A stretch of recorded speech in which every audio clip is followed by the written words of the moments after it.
Hello, friends. Welcome to the Sleep Aliens. Did you know that nearly 80% of those who watch my videos aren't subscribed? If you enjoy the content, I'd truly appreciate it if you hit that subscribe button. It helps a lot.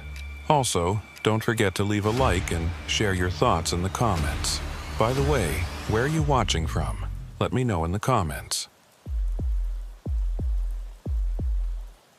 Have you ever driven through Nevada at 2 a.m.? Not the Strip, with all its strobing bling, but the actual Nevada. You know, where the only thing stopping you from visibility to infinity is your headlights. So what Marcus had gotten himself into was just such a drive from Reno to Las Vegas along Route 6, refrigerated cargo of pharmaceuticals.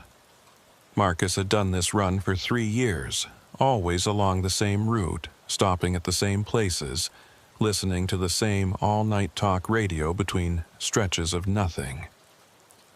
He knew every curve, every pothole, every dead zone his cell phone passed through. The loneliness no longer troubled him. In fact, he had grown to prefer it to the day shifts with their eternal congestion and irate drivers. However, tonight was different. At least, he couldn't see what it was. The road looked the same. The stars were bright in the sky. There were no clouds to be seen. The temperature was cool, but not cold. All normal. Except it wasn't. The first thing that caught his attention was the radio. The static had grown by degrees over the past 10 minutes, gradually choking out the late-night talk show until finally, Marcus turned it off. The silence of the cab was profound, empty of even the usual thrum of the highway. It was too quiet, as if the entire world had muted its sound. Then he saw the light. At first, Marcus thought it was another truck coming up fast behind him. He checked his mirrors, ready to wave them past. But the light wasn't behind him, it was off to his right, maybe half a mile out across the desert floor. Stationary, bright white, but not harsh. Just sitting there in the middle of nowhere. A ranch house, maybe? Some kind of facility. But Marcus knew this stretch. There was nothing out there. The Tonopah test range was further north, and even that was restricted airspace. No ranches, no houses, no reasons for lights. He slowed down, craning his neck to get a better look. The light didn't move, didn't flicker. Just hung there at ground level, perfectly still, like someone had set up a stage spotlight in the desert and forgot to turn it off. Marcus felt his chest tighten. Not fear exactly, but something close to it. Unease. The kind you get when your brain knows something's wrong before it can explain why. He checked his speed. 62 mph. Dashboard clock, 2:17 a.m. Fuel, 3/4 full. Everything reading normal, but his hands were gripping the wheel tighter than they should be.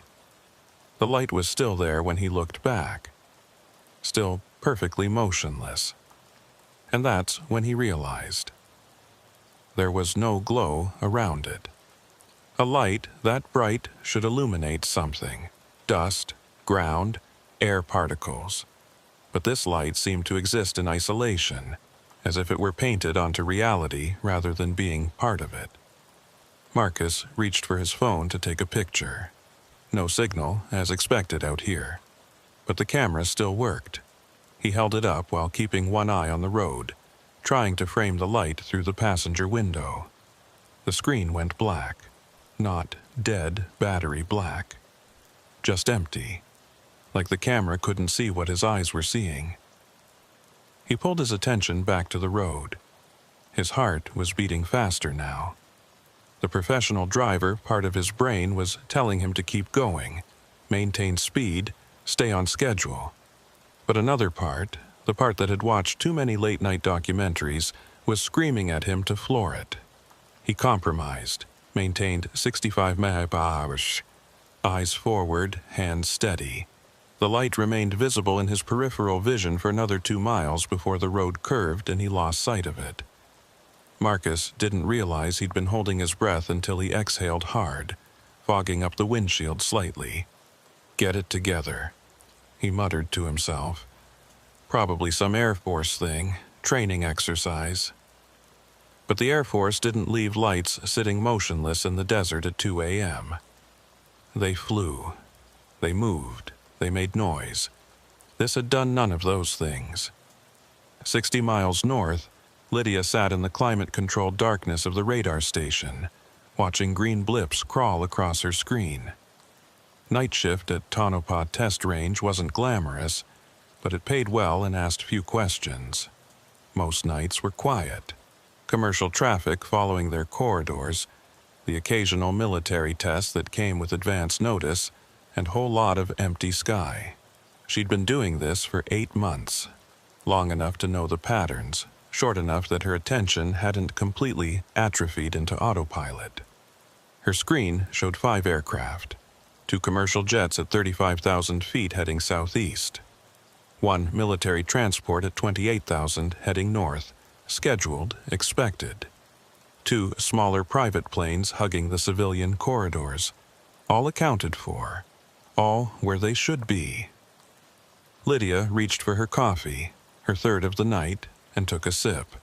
Cold. She grimaced, but drank it anyway. The radar gave a soft ping as it completed another sweep. That's when she saw it. Not a blip. An absence.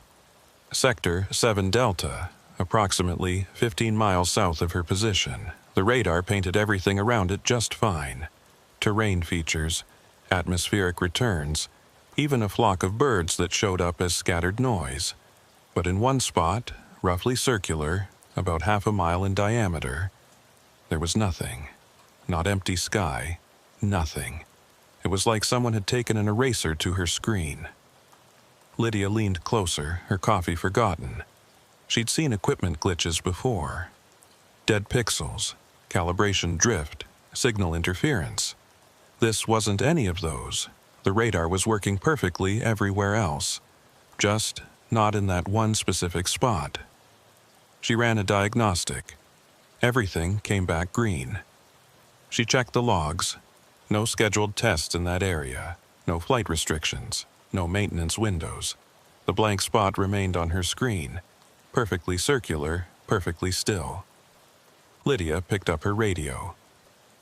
"Control, this is Station Delta 7. I'm seeing an anomaly in Sector 7 Delta. Getting 0 returns in a circular area, approximately 0.5 miles diameter. Can you confirm?" Static crackled for a moment before a bored voice responded. "Delta 7, Control, stand by." She waited, watching the blank spot. It didn't move, didn't change shape, just sat there like a hole in the world. "Delta 7, we're showing normal returns in 7 Delta. Check your calibration." Lydia frowned. "Control, calibration is green across the board. I'm getting good returns everywhere except this specific location." Another pause. "Is anything actually in that space? Any aircraft?" "Negative. That's the problem. I'm getting no returns at all. Not aircraft, not terrain, not atmospheric. It's completely blank. Run a level 2 diagnostic and report back." The radio went silent. Lydia initiated the diagnostic, knowing it would take 15 minutes. She kept her eyes on the blank spot. After a moment, she reached for her phone and pulled up the civilian flight tracker app. Maybe something was broadcasting ADS-B that her radar wasn't catching for some reason. The app showed the same commercial and private traffic her radar did. Nothing in the blank spot. But wait, there was one civilian truck transponder showing on Route 6, right at the edge of where the blank area would be if projected down to ground level. The app labeled it as a commercial freight vehicle, moving southeast at highway speeds. Lydia zoomed in on the map. The truck's position was almost directly below the center of her radar blind spot. That had to be a coincidence. Ground vehicles didn't affect air search radar. They operated on completely different principles. different frequencies. She watched the truck icon move along Route 6. The radar blank spot remained stationary above it, not following it. That would be crazy, but not moving either. Lydia's hand hovered over her radio. She should report this. But report what exactly? A radar anomaly that only she could see, coincidentally positioned over a random truck. They'd tell her to take a break, check for fatigue, maybe schedule her for equipment recertification. The diagnostic completed. All systems normal. The blank spot remained. Lydia made a decision. She grabbed a notepad and started logging everything manually. Time, location, size of the anomaly, the truck's position, anything that moved through or near the affected area. If something was actually happening out there, she wanted a record that couldn't be dismissed as instrument error. On her screen, the blank spot sat perfectly still, a hole in her radar's vision, while underneath it, if her projection was correct, a truck driver continued down Route 6, completely unaware that he'd become invisible to her instruments, or that something above him might be invisible too. Marcus's phone rang. The sudden sound in the silent cab made him jump so hard he swerved slightly into the right lane. He corrected, heart hammering, and glanced at the screen. Signal. 2 bars. Enough. The caller ID showed Danny, dispatch. Marcus hit the answer button on his steering wheel. Yeah? Marcus, you okay? You're running 8 minutes behind your checkpoint. 8 minutes. Marcus looked at his dashboard clock, 2:47 a.m. His last checkpoint should have been at Warm Springs Summit at 2:35. He'd passed that when? He tried to remember. The light in the desert had been around 2:15. The summit should have been maybe 10 minutes after that. I'm fine, Marcus said, keeping his voice steady. Had to slow down for something on the road. Debris. I'm back on schedule now. Copy that, just checking. You got good momentum for the Vegas delivery?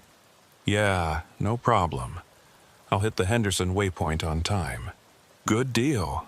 Stay safe out there. The line clicked off. Marcus's hands were shaking slightly on the wheel. 8 minutes. He'd lost 8 minutes somewhere between seeing that light and reaching the summit, but the road had been clear. He hadn't stopped, hadn't even slowed down much. The math didn't work. Unless he had stopped and didn't remember. That thought sent a chill through him, colder than the desert night. He was a professional driver. He didn't zone out. Didn't lose time. His CDL and his livelihood depended on maintaining complete awareness at all times. But 8 minutes were missing. He checked his mirrors compulsively now, scanning the darkness for any sign of that light. The desert remained empty. Stars overhead, asphalt below, and nothing else. Normal. Safe. Except it didn't feel safe. Marcus tried the radio again. Still static. He tried his phone's music. It played normally, but when he switched back to FM radio, nothing but white noise across every frequency. He settled for his phone's playlist and tried to focus on the road. The lights of Tonopah appeared in the distance, a small cluster of civilization in the vast nothing. He'd passed through 1,000 times, usually didn't even slow down. Tonight, he was tempted to stop, grab coffee, talk to another human being, confirm that reality was still working the way it should. But 8 minutes was already pushing his schedule. He couldn't afford more delays. Tonopah's lights slid past on his right. A gas station, a few houses, a casino with a flickering neon cactus, then back to darkness. His phone rang again. Danny's name appeared on the screen, but Marcus hesitated before answering. Something felt off. The timing was strange. Dispatch didn't usually check in twice on a routine run. He hit the button anyway. Yeah? Static. No, not quite static. Something else. A sound like wind, but with a pattern to it. Almost like breathing. "Danny, you there?" The sound continued, definitely not wind. More like white noise filtered through something organic. It rose and fell with an almost rhythmic quality. Marcus's thumb hovered over the disconnect button. Then a voice came through, barely audible under the interference. "Turn around." Marcus's blood went cold. That wasn't Danny's voice. It was wrong. Too flat, too empty. "Who is this?" "Turn around. Go back." The line went dead. Marcus immediately called dispatch back. It rang 4 times before Danny picked up, sounding annoyed. "What's up, Marcus? Having a rough night?" "Did you just call me?" "No, man. I called you 20 minutes ago.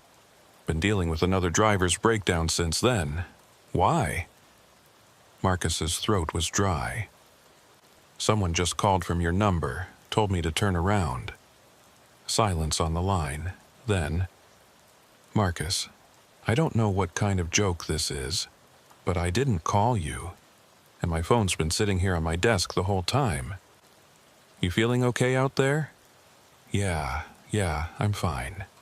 Must be signal interference or something. You sound pretty stressed, buddy. You need to pull over for a few minutes?" Marcus wanted to say yes. Wanted to stop, get out of the cab, stand under normal light and feel normal ground under his feet. But that would mean explaining why, and he didn't have an explanation that wouldn't make him sound crazy. "No, I'm good. Just tired. I'll be fine." "All right, but seriously, if you need a break, take it. Better late than sideways, right?"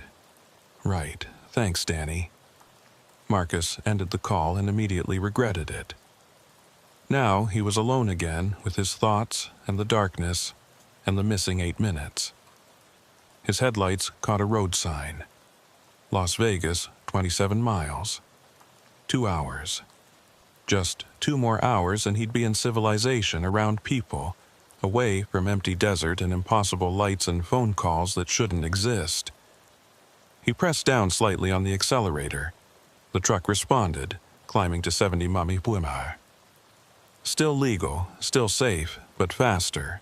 Lydia had watched the blank spot on her radar screen for 45 minutes straight. It hadn't moved, hadn't changed, hadn't done anything except continue being impossible. The truck that had been underneath it had kept moving, eventually passing beyond her coverage area. But the anomaly remained, fixed in space above a particularly desolate stretch of Route 6. She'd run 3 more diagnostics. All came back normal. She'd checked with 2 other radar stations in the network. Both reported clear returns in her sector. According to them, she was seeing empty sky. But she wasn't. Lydia pulled up the maintenance logs for her equipment. The last calibration had been 2 weeks ago. The next wasn't scheduled for another 6 weeks. Everything was operating within specifications. The radar itself was literally perfect in every measurable way, except for the one spot where it couldn't see anything. She'd documented everything in her notebook. Times, coordinates, size measurements taken from the screen. She'd even sketched the shape of the anomaly, though perfect circle didn't require much artistic skill. At 3:15 a.m., something changed. The blank spot began to move. Not fast, not erratically, just a slow, steady drift toward the northwest at approximately 15 miles per hour. It maintained its circular shape, maintained its size, but now it was definitely moving. Lydia grabbed her radio. "Control, Delta 7. My anomaly in Sector 7 Delta is now mobile. Heading northwest at 15 mph, altitude unclear. I still have 0 returns within the affected area." "Delta 7, we're still showing normal returns. Are you certain your equipment is functioning?" "Control, I've run 4 diagnostics. All systems green. I'm watching this on my screen right now. Can you pull my feed remotely?" A longer pause this time. "Stand by, Delta 7. Lydia waited. watching the blank spot creep across her screen. It was following Route 6 now, maintaining a position just above the highway. The radio crackled. Delta 7, we're looking at your feed now. We're seeing, hold on. The voice had changed. Less bored, more focused. Delta 7, can you confirm the coordinates of your anomaly? Lydia read them off precisely. Copy. We're seeing an inconsistency in signal processing at that location. Stand by while we analyze. An inconsistency. That was something. Not equipment failure, not operator error, an actual acknowledgement that something was wrong with the data. Lydia felt a small surge of vindication, immediately followed by renewed unease. If Control was seeing it now, that meant it was real, which meant something was actually out there, creating a blind spot in military-grade radar. Delta 7, maintain observation and continue logging. Do not transmit on unsecure channels. We're escalating to operations. Operations, that was above her pay grade. Way above. Copy Control, maintaining observation. Lydia's hand was shaking slightly as she released the radio button. In 8 months of watching screens, this was the most interesting and most terrifying thing that had ever happened on her shift. The blank spot continued its northwest drift, following Route 6 like it was heading somewhere specific. And then, at 3:22 a.m., it stopped. Not slowed. Stopped. Instantly stationary as if it had hit an invisible wall. Lydia leaned closer to her screen. The blank spot held position for 30 seconds. Then it began moving again, but this time southeast back the way it had come. And it was accelerating. Control, Delta 7. Anomaly has reversed course and is increasing speed, now showing... Jesus, 200 mph, still on Route 6 heading. Delta 7, confirm that speed. Confirmed, 200 mph and climbing. Still perfectly circular, still 0 returns inside the affected area. The blank spot raced across her screen, retracing its path in seconds. When it reached its original position, it stopped again. Then it descended. Lydia watched the altitude data from her radar's elevation tracking. The anomaly, whatever it was dropping straight down.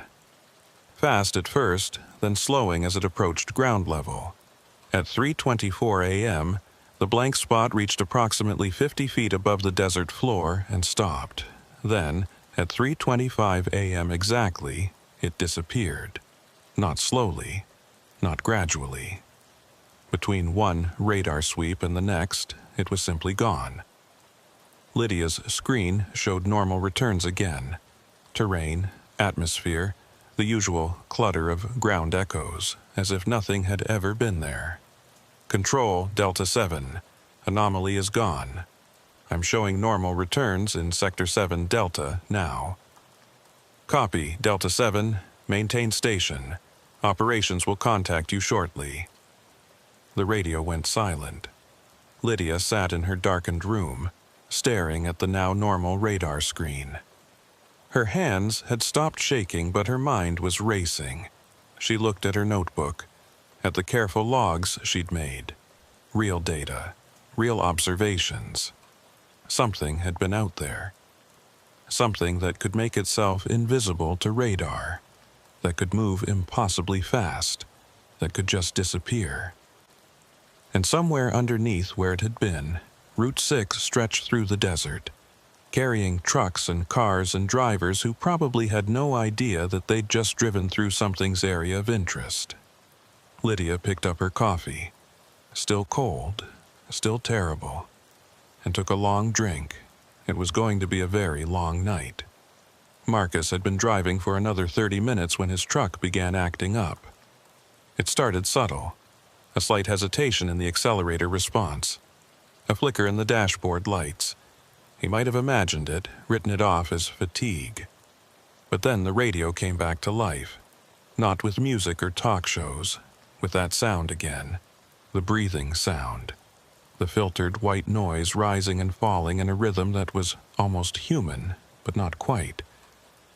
Marcus immediately reached to turn it off, but his hand stopped halfway, because underneath the noise he could hear something else.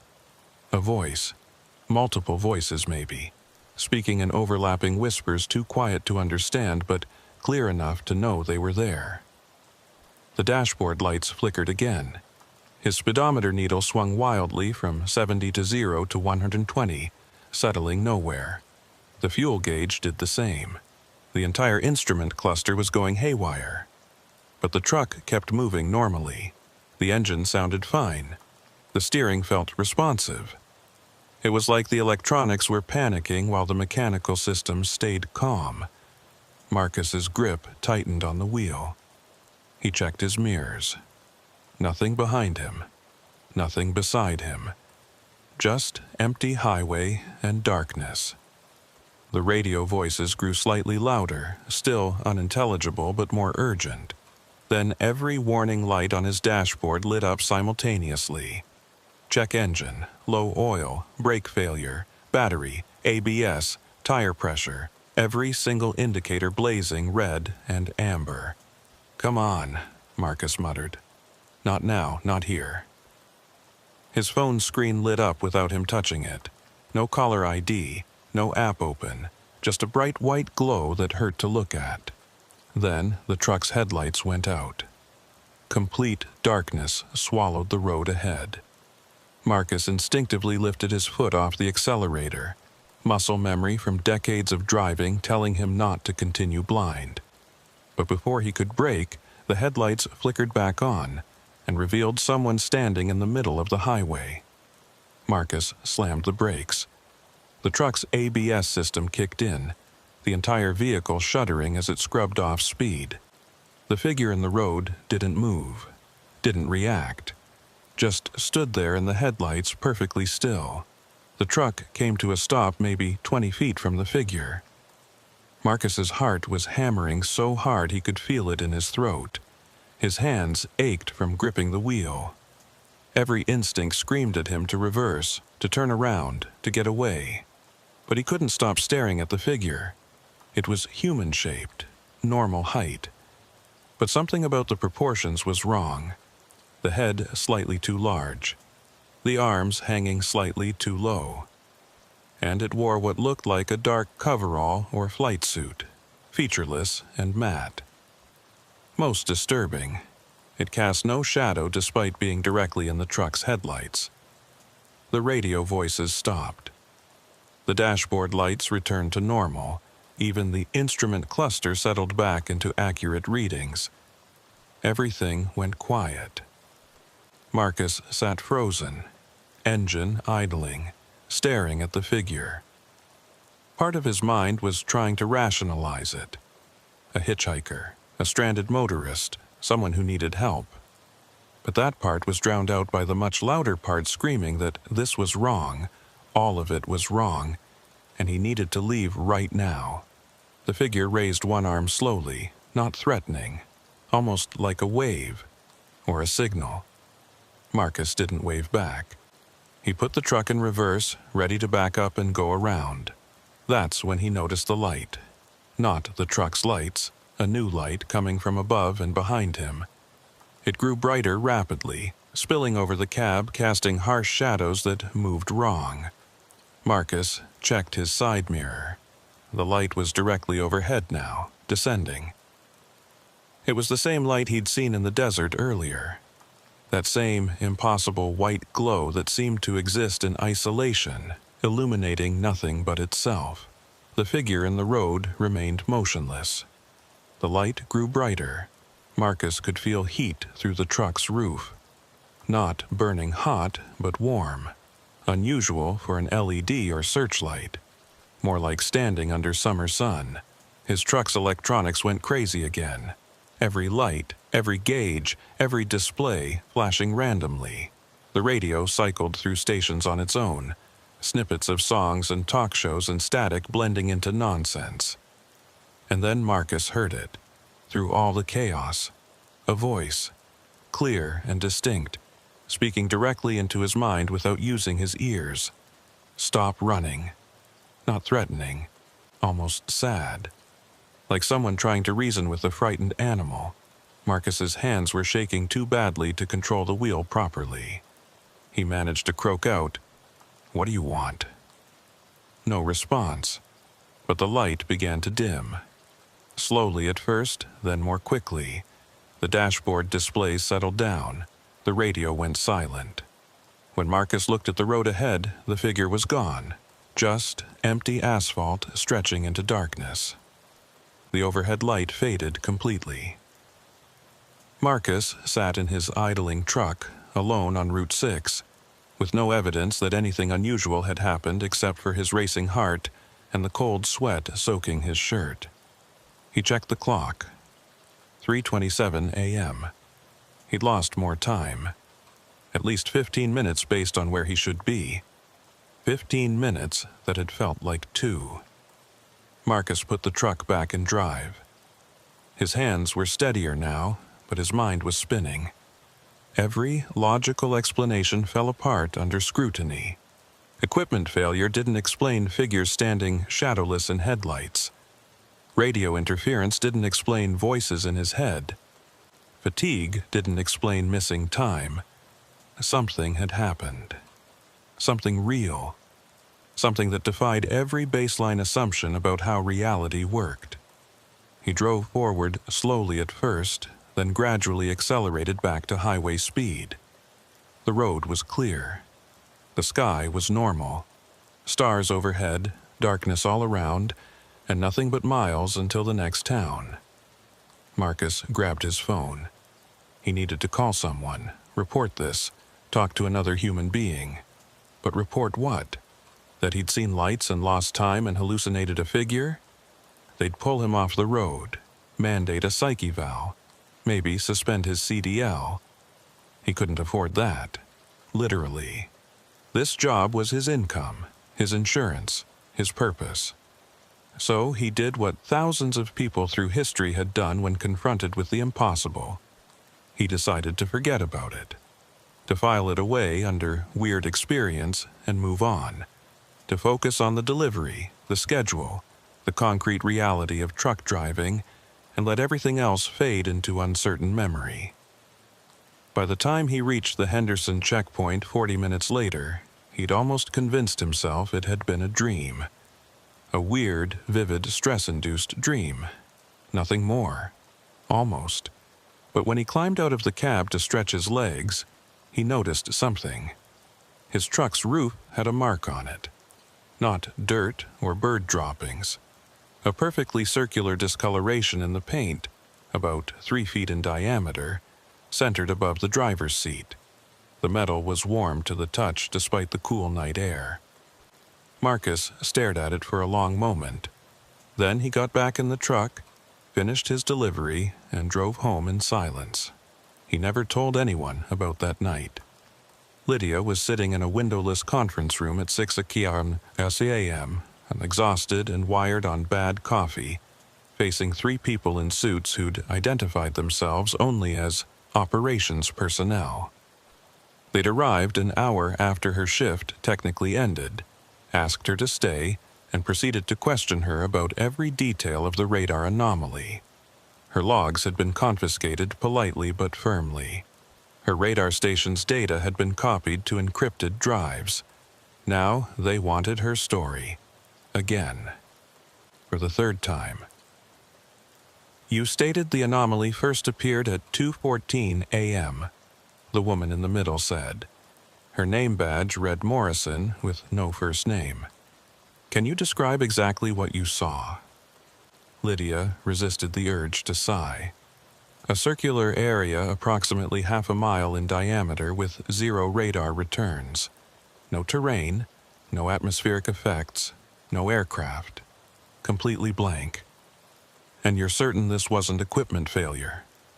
"I ran 4 diagnostics. All came back normal. Control confirmed they saw the same anomaly when they accessed my feed remotely." Morrison glanced at one of her colleagues, a man with silver hair who'd said nothing the entire time. He gave a slight nod. Did you observe any visual phenomena? Morrison asked. Lights, objects, anything unusual through the facility windows? Lydia shook her head. My station doesn't have exterior windows, just the equipment room and my radar screens. Did you notice any electromagnetic interference? Radio issues, phone problems, anything like that? No. Everything electronic worked normally except for the radar returns in that specific area. Morrison made a note on her tablet. And when the anomaly disappeared at 3:25 a.m., did anything unusual happen? Any equipment fluctuations? Any sounds? No. Between one sweep and the next, it was just gone. Normal returns resumed immediately. The silver-haired man finally spoke, his voice quiet and precise. Miss Taylor, in your professional opinion, what do you think you observed? Lydia had been dreading this question, because she'd spent the last 3 hours thinking about it, and every answer seemed impossible. I don't know, she admitted, but something was there. Something physical enough to block radar returns but not visible on other stations' equipment. Something that could move at 200 miles per hour and stop instantly. Something that descended to low altitude and then simply vanished. Could it have been a weather phenomenon? Temperature inversion, atmospheric ducting, something natural? No. The pattern was too perfect, too controlled. Natural phenomena don't move in straight lines, reverse course instantly, or maintain perfect circular shapes. Morrison and the silver-haired man exchanged another look, some kind of silent communication that Lydia couldn't read. Miss Taylor, Morrison said carefully, what we're about to tell you is classified. You'll need to sign a non-disclosure agreement, which we'll provide. Understand that breaking this NDA carries serious legal consequences. Are you willing to proceed? Lydia's exhaustion vanished, replaced by sharp attention. Yes. Morrison slid a document across the table. Lydia skimmed it. Dense legal language about state secrets, unauthorized disclosure, penalties. She signed where indicated. You're not the first person to report this phenomenon, Morrison said. We've had 6 similar incidents in the last 14 months. Different locations, different times, but the same radar signature, a circular blind spot that moves, descends, and disappears. 6 times? Lydia felt cold. Has anyone figured out what it is? The silver-haired man spoke again. We have theories. Nothing confirmed. The working hypothesis involves experimental aircraft, possibly foreign, with advanced stealth technology. But certain aspects don't match known capabilities, such as the instant acceleration, the complete radar invisibility, and he hesitated. Correlated reports from civilian witnesses in the same areas. People seeing lights, experiencing equipment failures, losing time. Losing time. The phrase sent a chill through Lydia, like the truck driver, the one whose transponder was under my anomaly when it first appeared. Morrison's expression sharpened. What truck driver? I tracked a civilian vehicle on my flight tracker app. It was on Route 6, directly underneath the radar blind spot. I assumed it was coincidence. Do you have the vehicle information? Just the transponder code, but I wrote it down. Lydia flipped open her confiscated notebook, which they'd returned during the questioning. She found the code and read it off. The silver-haired man was already typing on his phone. Commercial freight vehicle, registered to Southwest Logistics. Driver was... He looked up, his expression unreadable. Driver called in 8 minutes behind schedule at 2:47 a.m. Reported debris on the road as the cause. No other incidents. But Lydia could see it in his eyes. There was more. Something they weren't saying. What happened to him? She asked. Nothing, Morrison said quickly. Too quickly. He completed his delivery and went home, standard run. The silver-haired man stood. "Miss Taylor, you performed admirably tonight. Your detailed logs will be invaluable for our analysis. We may contact you for follow-up questions. In the meantime, do not discuss this incident with anyone, including your colleagues. If questioned, say it was equipment calibration issues. Understood?" Lydia nodded, though her mind was racing with 100 new questions. Morrison handed her a card. "No name, just a phone number. If you experience anything unusual, anything at all, call this immediately, day or night." Then they were gone, leaving Lydia alone in the conference room with cold coffee and the certainty that she'd glimpsed something much larger than a simple radar anomaly. Something that had happened 6 times before. Something that had affected a truck driver who'd called in 8 minutes late. Something that was still out there, invisible and unexplained, moving through the Nevada night. Marcus made it home to his apartment in Henderson at 8:30 a.m., parked his truck, and went straight to bed. But he couldn't sleep. Every time he closed his eyes, he saw that figure standing shadowless in his headlights. Heard that voice saying, "Stop running," directly into his thoughts.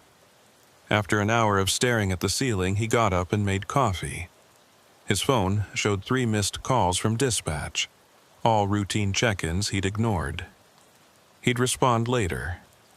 Right now, he needed to think. The rational part of his brain kept trying to construct explanations. Equipment malfunction causing the dashboard chaos. A stranded motorist he'd somehow misperceived in his exhausted state.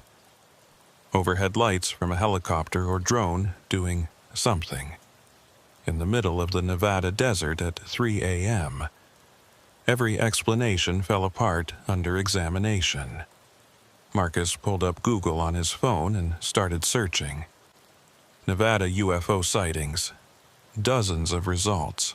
Hundreds. Most obvious hoaxes or blurry photos that could be anything. But buried among them were stories that sounded uncomfortably familiar. Lights in the desert near Route 6. Equipment failures. Missing time. Figures seen in unusual places.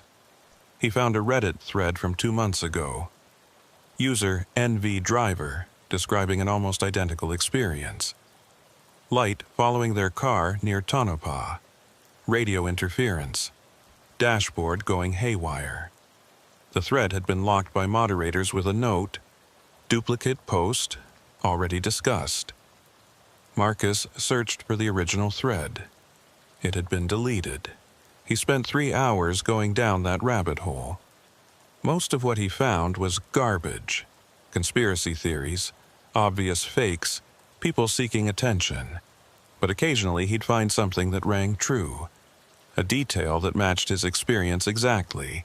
A description that captured the specific wrongness of the light or the figure. Other people had seen it, whatever it was, and apparently someone didn't want those stories circulating online. Marcus set his phone down and rubbed his eyes. He felt the weight of a choice pressing down on him.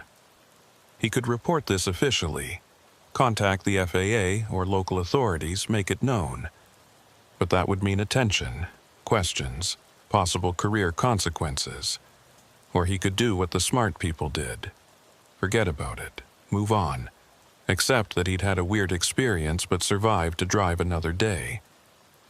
His gaze fell on the window. Morning sun was bright and normal. Traffic sounds drifted up from the street below. Reality was solid here, safe, explainable. The Nevada desert at 3 a.m. was something else entirely. Marcus picked up his phone and deleted his search history. Cleared his browser cache, erased the evidence of his curiosity. Then he went to bed and finally, mercifully, fell asleep. He dreamed of lights in the desert, and a voice saying, "Stop running." When he woke up at 4 p.m., ready for his next shift, he'd almost forgotten the dream. Almost. 3 months later, Lydia had stopped expecting answers. The operations people never contacted her again. Her logs were never returned. Her station continued running normally, tracking aircraft and weather through Nevada airspace with no further anomalies. Life returned to routine, but she couldn't stop thinking about it. About the 6 previous incidents Morrison had mentioned. About the truck driver who'd lost 8 minutes. About the perfect circular blind spot that had moved and descended and disappeared. She'd signed an NDA, but that didn't stop her from watching. From paying extra attention to her screens during night shifts. From keeping an unofficial log in a personal notebook that never left her apartment. She wasn't the only one. 3 weeks after the incident, she'd been in the break room when another radar operator, a guy named Felix who worked the northern sector, had casually mentioned seeing weird empty patches on his screen last year. Nothing that lasted long enough to report. Just momentary glitches. Lydia had probed carefully without revealing her own experience. Felix had shrugged it off. Probably equipment, he'd said. Probably nothing. But his eyes had said something different. Now, on a cold January night 3 months later, Lydia sat at her station and watched her screen with heightened awareness. Commercial traffic was light. A military transport was running late out of Nellis. Everything normal. At 2:04 a.m., the exact same time as before, something appeared in Sector 7 Delta. Not the same location. 30 miles east of the original anomaly, but the same signature. A perfect circle. 0 returns, approximately half a mile in diameter. Lydia's hand grabbed for the radio, then stopped. She thought about Morrison's card still in her wallet. The phone number she was supposed to call for anything unusual. She thought about the truck driver who'd experienced equipment failures and lost time and completed his delivery without ever reporting what happened. She thought about 6 previous incidents that had been documented and classified and hidden away. Lydia made a decision. She grabbed her phone and opened the civilian flight tracker app. Route 6 again. This time, the truck transponder showed a vehicle heading northwest, approaching the area where her radar was blind. She zoomed in and screenshot the information. Truck ID, time, location. Then she pulled up an encrypted email app she'd installed after the first incident. Something that routed through multiple servers that couldn't be easily traced. She attached the screenshot and wrote, "It's happening again. Same signature, different location. Civilian vehicle approaching affected area. Time, 2:14 a.m., January 15th. Someone needs to warn them." She hit send before she could second-guess herself. Then she picked up her radio and made the official report. "Control, Delta 7. I'm observing an anomaly in Sector 7 Delta. New location. Circular blind spot. Approximately 0.5 miles diameter. Requesting immediate analysis." The bored voice from 3 months ago answered. "Delta 7. Stand by." Lydia watched her screen. The blank spot remained stationary. The truck on Route 6 continued its approach. 2 minutes until they intersected. "Come on," Lydia whispered to the screen. "Turn around. Go a different way, please." But Route 6 was the only highway through that stretch of desert. There was nowhere else to go. 90 seconds. Her radio crackled. "Delta 7, we're seeing the anomaly now. Operations is being notified. Continue observation." 60 seconds. The truck icon on her flight tracker moved steadily toward the center of the radar blind spot. 30 seconds. Lydia's hand hovered over her phone. She could call the truck directly. Their transponder information would include a contact number, but what would she say? "Turn around because my radar can't see something in front of you?" They'd think she was crazy. 15 seconds. The truck entered the edge of the blind spot on her tracker. Then the transponder signal vanished. Not gradually. One moment it was there, moving at highway speed. The next moment, gone. Lydia's breath caught. On her radar screen, the circular anomaly remained perfectly stationary. She switched back to the flight tracker app. No truck, no signal, just an empty stretch of Route 6 where a vehicle should be. "Control, Delta 7, she said, trying to keep her voice steady. "A civilian vehicle just entered the affected area and its transponder has gone dark." A new voice came on the radio. Older, more authoritative. "Delta 7, this is operations. Continue observation. Do not use unsecured channels. We're dispatching a response team." "Copy that. How long until they arrive?" 30 minutes. 30 minutes, an eternity for someone trapped under whatever was creating that blind spot.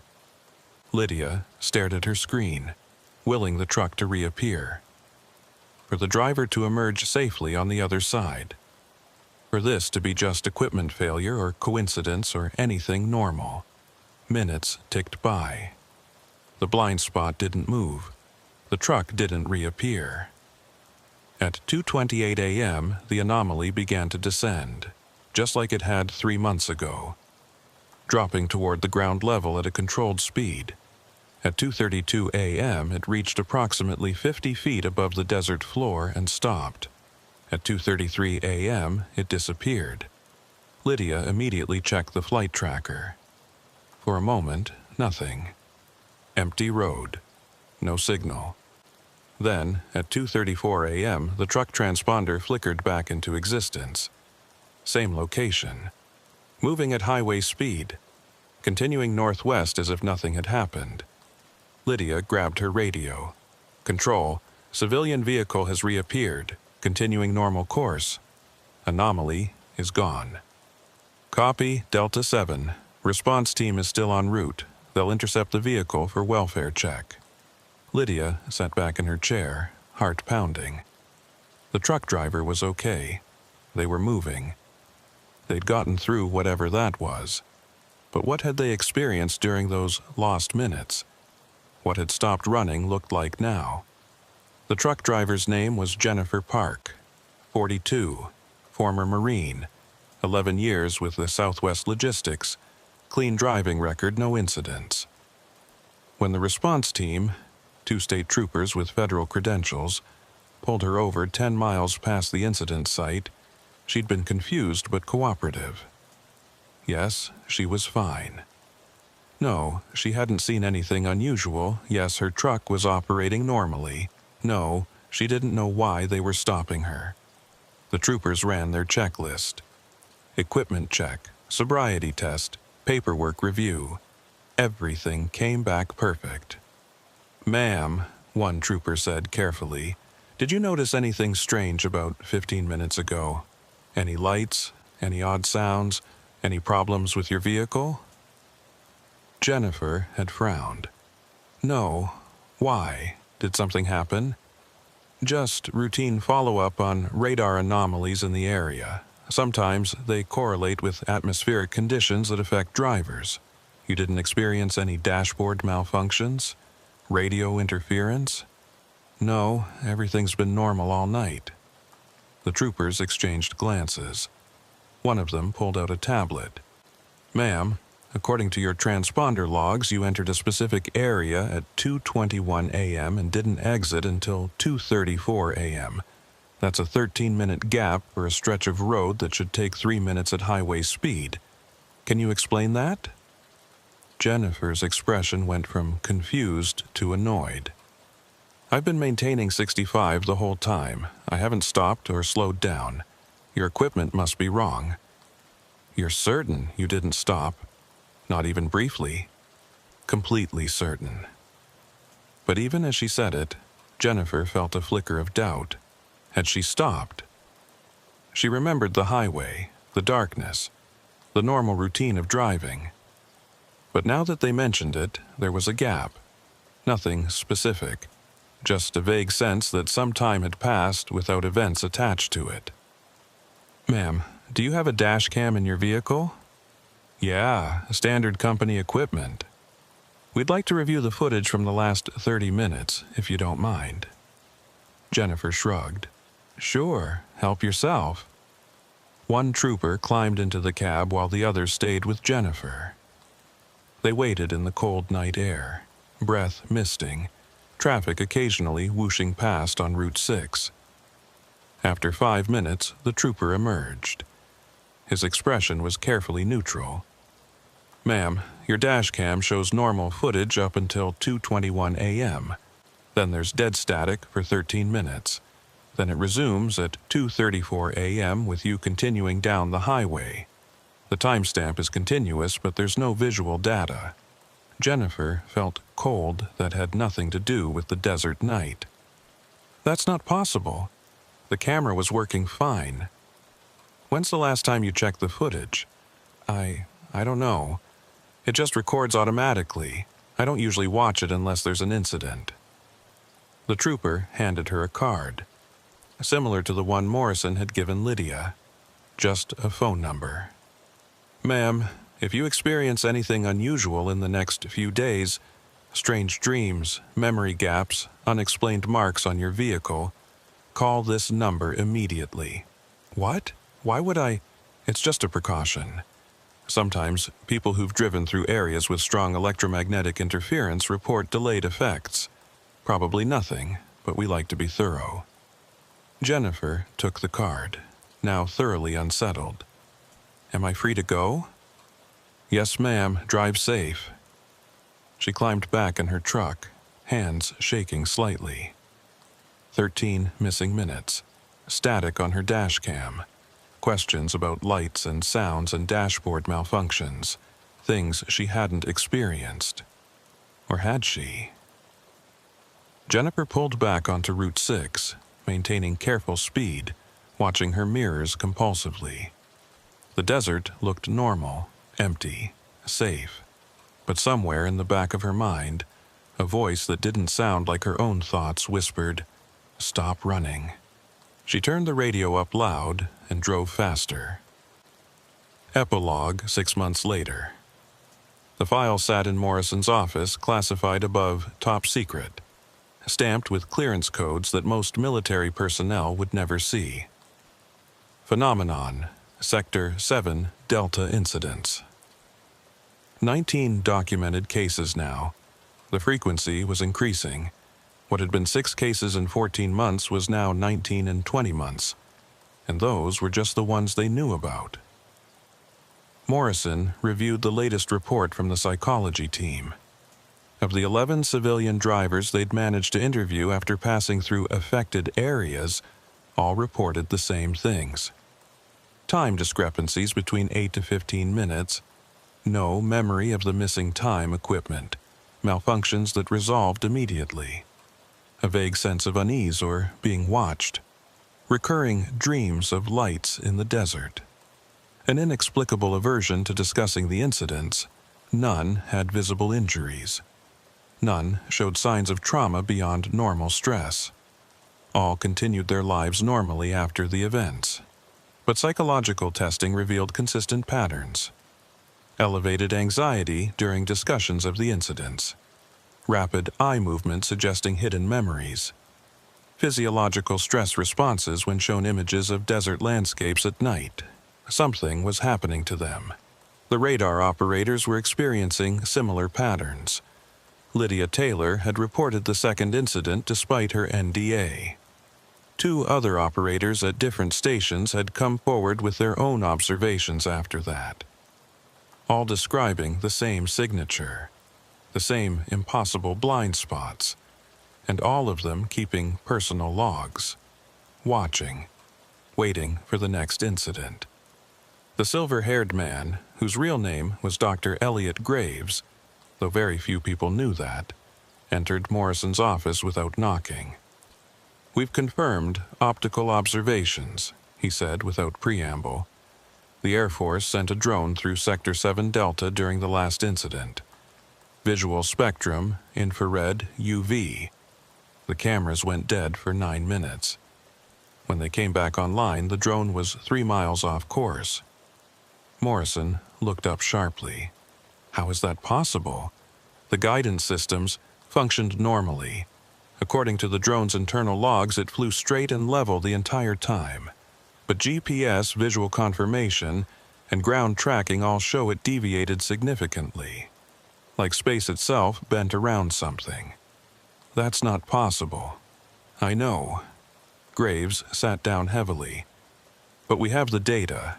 Multiple redundant systems confirming it. Something in that airspace is creating localized distortions. Not just radar invisibility, actual spatial anomalies. Morrison felt a chill. 23 years in intelligence, and she'd never encountered anything like this. What's the recommendation? Military advisory is to declare the affected areas as restricted airspace, route civilian traffic around them, increase observation assets. And if it moves, these incidents aren't staying in one place. Then we track it as best we can and hope it stays in unpopulated areas. Morrison gestured to the file. What about the drivers, the witnesses? Standard protocol: monitor, interview, offer counseling if they request it. Most won't. People are remarkably good at forgetting things they can't explain. But some won't forget. Graves met her eyes. No, some won't. They sat in silence for a moment. Outside Morrison's window, Las Vegas glittered in the distance. Normal life. Normal reality. But out in the desert, in the dark spaces between cities, something else existed. Something that could make itself invisible, that could bend space, that could reach into vehicles and minds and time itself. And it was becoming more active. There's one more thing, Graves said quietly. The pattern analysis team found something. The incidents aren't random, they're following a route. Roughly circular, centered on Tonopah test range, radius expanding by approximately 2 miles per month. Expanding? You mean it's spreading? Or searching for something? Morrison felt the weight of those words. 19 incidents becoming 20, 30, 50. More drivers losing time. More radar operators watching blind spots appear and disappear. More questions that no one could answer. What do we tell people? She asked. Graves stood, adjusting his suit jacket. The truth, as much as we can. Atmospheric phenomena. Equipment anomalies. Unexplained, but not dangerous. And when they stop believing that, then we'll have bigger problems than missing time and radar blind spots. He left without saying goodbye. Morrison returned to her file, to the reports and interviews and data that described something impossible happening with increasing frequency. She thought about Lydia Taylor, watching her screens every night, waiting for the next circular void. She thought about Marcus and Jennifer and the other drivers who'd passed through those voids and emerged changed in ways they couldn't articulate. She thought about Route 6, stretching through the Nevada desert, carrying people through darkness toward destinations they'd never reach quite the same way again. And she wondered what happened during those missing minutes, what the radar couldn't see, what the drivers couldn't remember, what was still out there circling closer. Marcus hadn't driven Route 6 at night in 6 months. He'd requested day shifts only, taken a pay cut to avoid the graveyard runs. His supervisor had been understanding, asked no questions. But Marcus knew, and knowing was worse than experiencing. Because now, every time he looked at the night sky, he saw that light in his mind. Every time he was alone in the dark, he heard that voice. Not out loud, in his thoughts. A whisper that might be memory or might be something else. Stop running. He'd tried to forget, deleted his searches, avoided the news, focused on work and routine and the concrete reality of daylight. But the dreams wouldn't stop, always the same, standing in his truck at night, the figure in the headlights, the voice saying things he couldn't quite remember when he woke up, and the mark on his truck's roof, that circular discoloration. He tried to polish it out, paint over it, sand it down. Nothing worked. The metal retained that strange warmth, that perfect circle, like a brand marking him as someone who'd been chosen for reasons he couldn't understand. On a July night 6 months after his incident, Marcus lay in bed, unable to sleep. The air conditioning hummed. Traffic sounds drifted through his window. Normal. Safe. Then his phone lit up. No caller ID.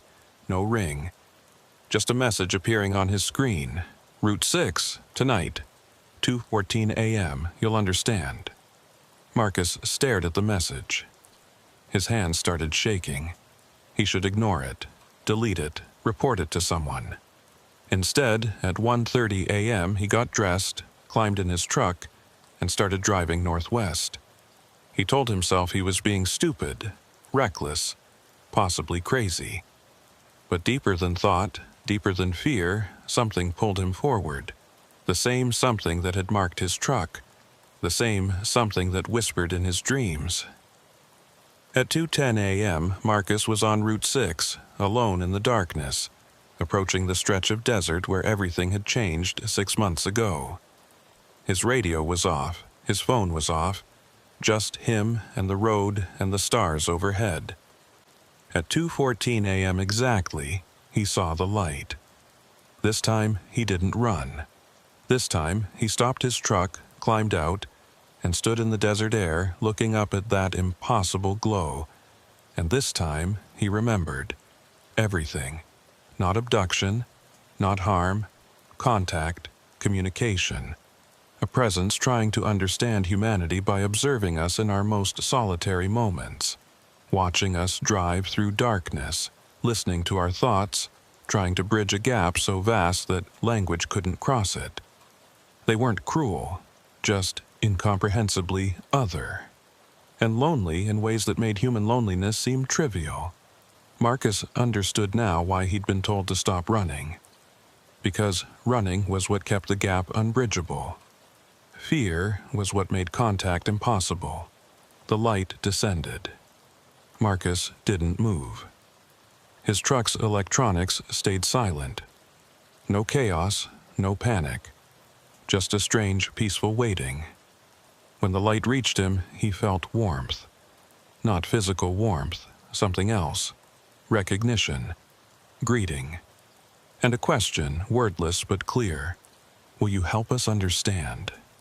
Marcus thought about Lydia, watching her radar screens. About Jennifer, driving through missing minutes. About all the others who'd encountered this and fled into forgetfulness. About the choice they'd all been given without knowing it. He looked up at the light and thought, clearly, yes. The warmth intensified, then faded. The light rose back into the sky, moving northwest, following Route 6 toward its next encounter. Marcus stood in the desert for a long time after it vanished. Then he climbed back in his truck, started the engine, and continued his drive. His dashboard showed 2:17 a.m. 3 minutes, no missing time, no gaps, just a choice made and accepted. And somewhere in the Nevada desert, other lights moved through the darkness, searching for other solitary travelers, asking other silent questions, hoping for other acceptances. The phenomenon wasn't ending, it was beginning, and those who chose to stop running would be the ones to bridge that impossible gap. One night drive at a time.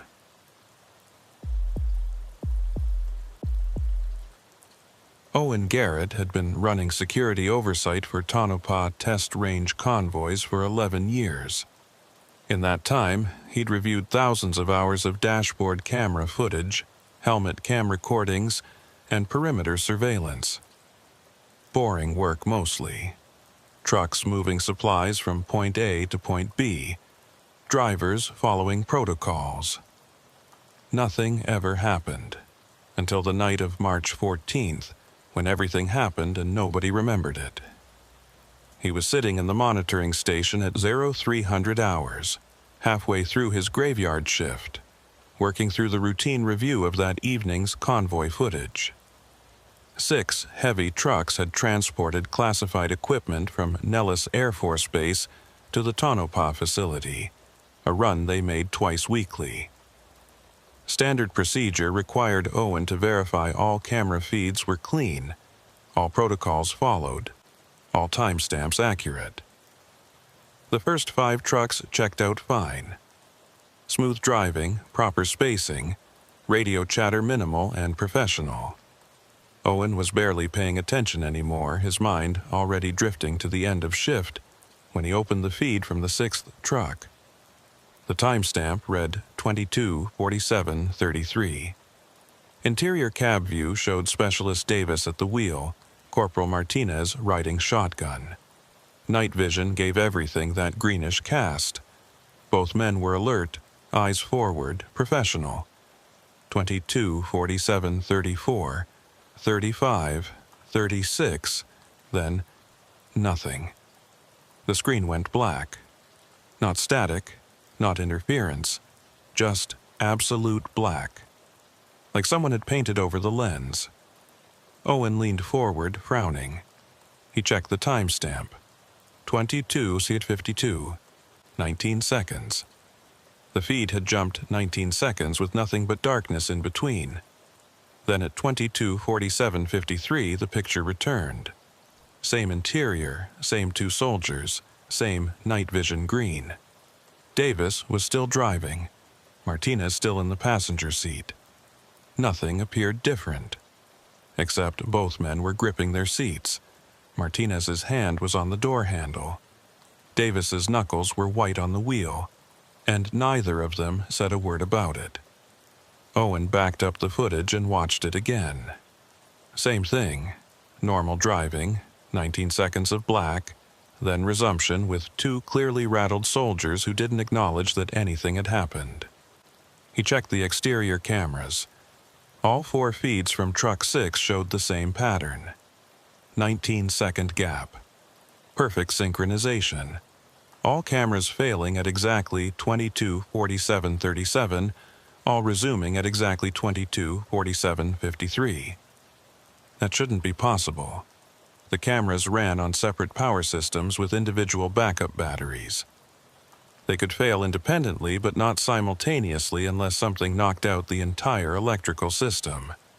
But the truck's diagnostic log showed no power interruptions. Everything had run normally throughout the journey. Owen pulled up the feeds from the other 5 trucks. He started with Truck 5, directly ahead of 6 in the convoy. Normal footage, no interruptions, no gaps. The timestamp flowed continuously through 22:47:37 to 22:47:53 without incident. He checked Truck 4. Same thing, continuous footage. Trucks 3, 2, and 1, all normal, all continuous. No gaps. Only Truck 6 had lost 19 seconds. Owen felt a chill that had nothing to do with the air conditioning. He pulled up the convoy's GPS logs. All 6 trucks showed continuous movement during that time frame. Truck 6's transponder had recorded its position every second, including the 19 seconds when its cameras saw nothing. According to GPS, the truck had traveled 0.34 miles during those 19 seconds, maintaining a steady 65 miles per hour. Normal, expected, but the cameras had recorded only darkness. Owen picked up his desk phone and dialed the convoy supervisor's extension. 3 rings, then, "Captain Reeves. Sir, this is Owen Garrett in monitoring. I've got an anomaly on tonight's convoy footage I need you to review." A pause. What kind of anomaly? Synchronized camera failure on Truck 6, 19-second gap, all 4 feeds. Equipment malfunction? That's what I thought. But the diagnostic logs show normal operation, and the other trucks had no issues. Another pause, longer this time. "I'll be there in 10 minutes. The line went dead. Owen sat back, staring at the frozen frame of Davis and Martinez looking shaken in their cab. He grabbed his notebook and started logging details. Time, duration, truck number, camera feeds affected. Then he did something that wasn't strictly protocol, but that his instincts were screaming at him to do. He made a copy of the footage onto a personal encrypted drive and slipped it into his pocket. 11 years of boring surveillance had taught him that when something genuinely strange happened, official records had a way of becoming unavailable. Specialist Ryan Davis was in the barracks when the summons came. 0900 hours, barely 6 hours after the convoy had completed its run. He'd managed maybe 4 hours of sleep, troubled by dreams he couldn't quite remember, and woke with a headache that felt like it originated behind his eyes. "Davis, Captain wants you in briefing room 3 now." Ryan dragged himself upright, still in his PT gear. "What's this about?" "Didn't say." "Bring Martinez." Ryan found his convoy partner in the mess hall, pushing eggs around a plate without eating them. Martinez looked how Ryan felt. Exhausted, uneasy, unable to explain why. "We got called in," Ryan said, sliding into the seat across from him. Martinez looked up. His eyes were bloodshot. "About last night?" "I guess. Did something happen?" Martinez's expression went carefully blank. "What do you mean?" "I don't know. Do you remember anything weird?" For a moment, Martinez looked like he wanted to say something. His jaw worked, and his hands tightened on his fork. Then he shook his head. "No, standard run. Why?" But Ryan could see the lie. Or not a lie exactly, something worse. Martinez genuinely didn't remember, but some part of him knew there was something to remember. Like trying to recall a dream that evaporated the moment you woke up. "No reason," Ryan said. "Come on, Captain's waiting." They walked to the briefing room in silence. Ryan's headache was getting worse, a pressure building behind his eyes that made the morning sun feel too bright. He kept trying to pull up memories from last night's convoy, getting in the truck, driving through the darkness, the endless stretch of Route 6 cutting through empty desert. And then, what? There was something there, a gap, not like he'd fallen asleep. He remembered being alert the whole time. But it was like someone had taken scissors to his memory and cut out a specific piece. When they entered the briefing room, Captain Reeves was waiting with 2 other officers Ryan didn't recognize, and a civilian in khakis and a polo shirt who had "contractor" written all over him. Owen Garrett was there too, looking tired and tense. "Gentlemen, have a seat," Reeves said. His voice was carefully neutral. Ryan and Martinez sat. The room's fluorescent lights made Ryan's headache spike. One of the unknown officers, a major, Ryan noted from his insignia, stepped forward. "Specialist Davis, Corporal Martinez, we need to ask you some questions about last night's convoy run." "Yes, sir," they both responded. "Did you experience any unusual events during the transport?" Ryan and Martinez exchanged glances. Ryan spoke first. "No, sir, standard run." "Any equipment malfunctions? Radio issues? Navigation problems?" "No, sir. All systems operated normally." The major looked at Owen, who pulled up a laptop and turned it toward them. "I'm going to show you some footage from your dashboard cameras. I want you to watch carefully and tell me if you notice anything unusual." The screen showed the interior of their truck, night vision green. Ryan recognized the moment. They'd been about an hour into the run, somewhere in the middle of nowhere between Nellis and Tonopah. He watched himself drive. Watched Martinez check his phone. Ordinary, boring. Then the screen went black. Ryan felt something twist in his stomach. Not nausea. Recognition. Like his body remembered something his mind refused to acknowledge. The darkness lasted. Ryan counted silently. 15, 16, 17. Then the picture returned. On screen, he and Martinez both looked rattled. His own hands were gripping the wheel hard enough that he could see the tension in his shoulders. But he had no memory of that tension. No memory of what had caused it. "Well?" the Major asked. Ryan's mouth was dry. I don't remember that." "Don't remember what?" "The camera's going dark. I don't remember the cameras failing." "What do you remember?" Ryan closed his eyes, trying to pull it back. "Driving, just driving. It was dark outside. We were maintaining speed. I remember checking the GPS and seeing we were on schedule." "What time was that?" "I don't know, maybe 22:45, 22:50? Owen spoke up quietly. "The gap occurred at 22:47 and 37 seconds. I don't remember anything unusual at that time," Ryan insisted. But even as he said it, he felt the lie in his bones. The Major turned to Martinez. "Corporal?" Martinez was staring at the frozen image on the screen. His expression was strange, not confused, but almost frightened.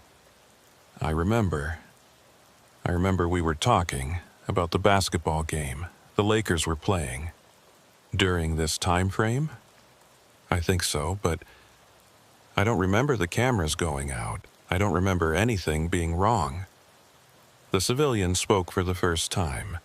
His voice was calm, clinical. "Do either of you remember feeling strange, disoriented? Any physical sensations like dizziness, nausea, pressure in your head?" Ryan's headache throbbed. "I have a headache now. Started when I woke up." "Me too," Martinez added quietly. The civilian made a note on his tablet. "Any unusual dreams last night?" Ryan hesitated. He had dreamed something. He knew he had. But trying to remember it was like grabbing smoke. Maybe. I can't remember." "That's fine. Don't force it." The civilian looked at the Major. "Can I have a moment with them alone?" The Major nodded. He, Reeves, and the other officers stepped outside. Owen started to follow, but the civilian gestured for him to stay. When the door closed, the civilian pulled up a chair and sat at eye level with Ryan and Martinez. "My name is Dr. Foster. I'm a psychologist contracted by the Department of Defense to investigate unusual incidents. What I'm about to tell you is classified, and you'll need to sign documentation before we proceed. Are you willing to do that?" Both men nodded.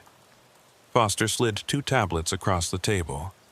Standard NDAs, Ryan saw as he skimmed. He signed. "Good," Foster said once both tablets were returned.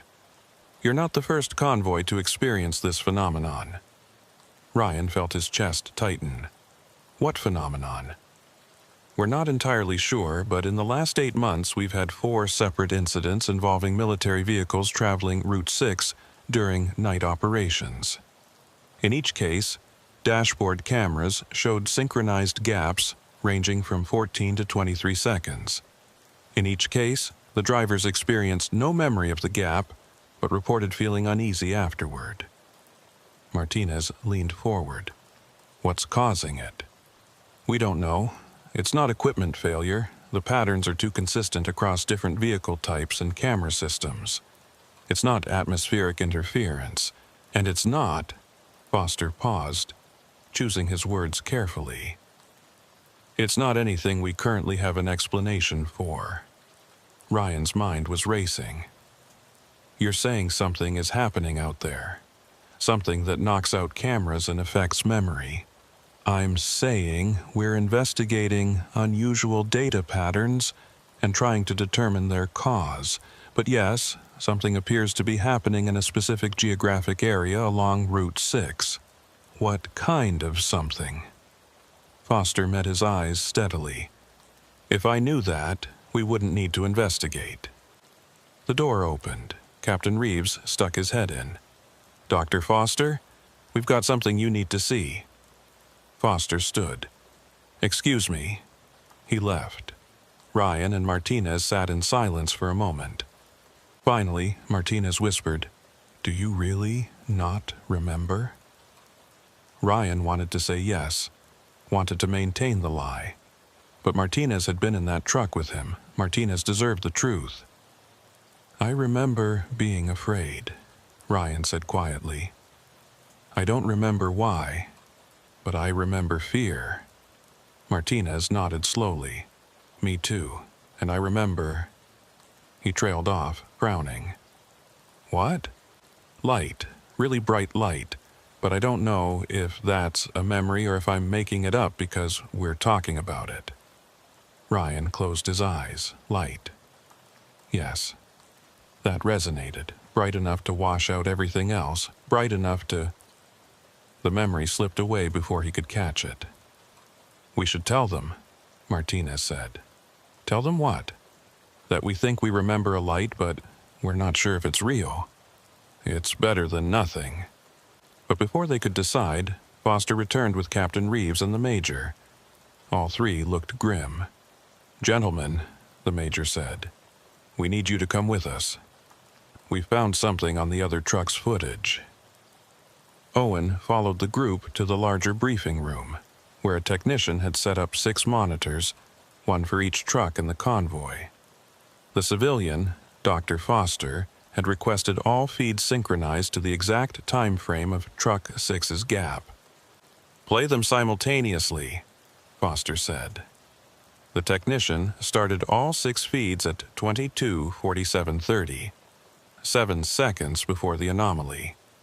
Owen watched, his attention split between screens. Trucks 1 through 5 showed normal footage. Night driving, dashboard lights, the occasional glow of instruments.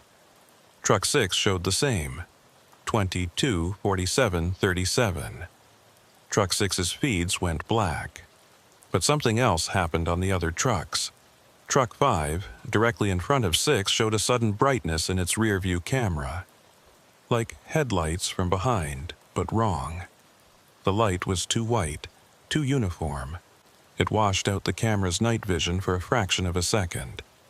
Truck 4 showed the same thing in its rear camera, a flash of white light. So did 3 and 2, and even 1, leading the convoy. All of them at exactly 22:47:37. Owen leaned closer to the monitors. The brightness lasted maybe half a second across all trucks. Then normal darkness resumed. The convoy continued forward. No stops, no swerves, no reaction from any drivers. Except at 22:47:38, Truck 5's driver, Sergeant Patterson, could be seen turning to look at his passenger and saying something. The audio feed captured it. Did you see that? His passenger, Private Miller, responded, See what? Never mind. On Truck 4, similar dialogue. The driver asking if the passenger had noticed that flash. The passenger saying no, denying seeing anything unusual. Truck 3, the driver slowing slightly, checking mirrors, then resuming speed without comment. Truck 2, no visible reaction, but the driver's hands tensed on the wheel momentarily. Truck 1, driver looking up through the windshield briefly, frowning, then forward again. All of this happening while Truck 6's cameras saw nothing but darkness. At 22:47:53, Truck 6's feeds returned. Davis and Martinez looking shaken, gripping their seats, but saying nothing to each other. 19 seconds, Owen said quietly.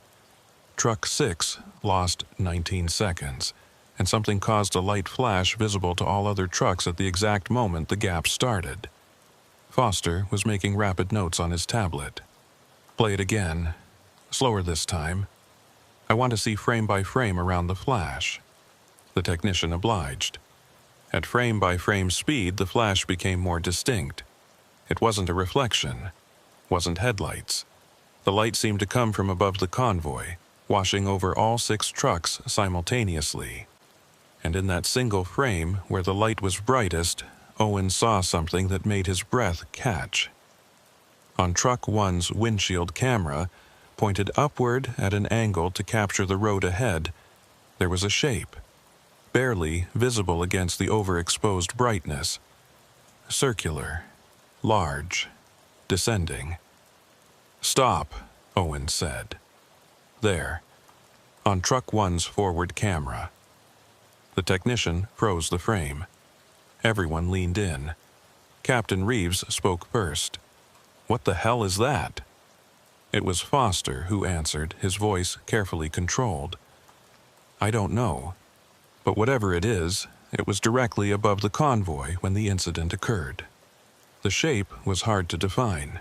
The brightness washed out detail. But the outline was clear enough.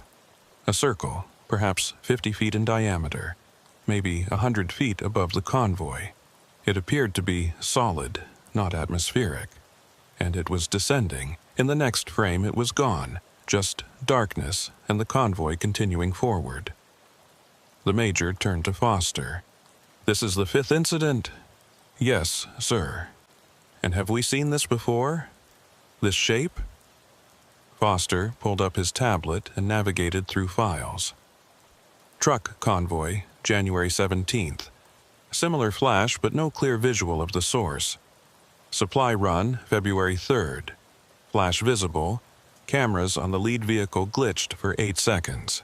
Personnel transport, February 28th. Flash plus a 17-second gap on the rear vehicle. And now this. Pattern?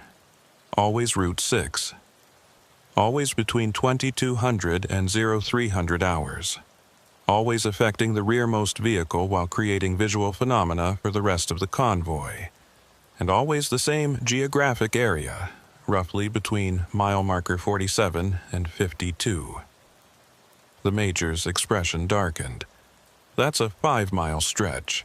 We can monitor that." "We have been, sir. Continuous surveillance since the February incident. But the aerial drones see nothing unusual. Ground sensors detect no anomalies. It only appears when vehicles are present." "It's reacting to the convoys," Owen said. Everyone turned to look at him. He felt his face flush, but continued. "Whatever it is, it's not just there. It's responding to us, targeting specific vehicles, creating these gaps." Foster nodded slowly.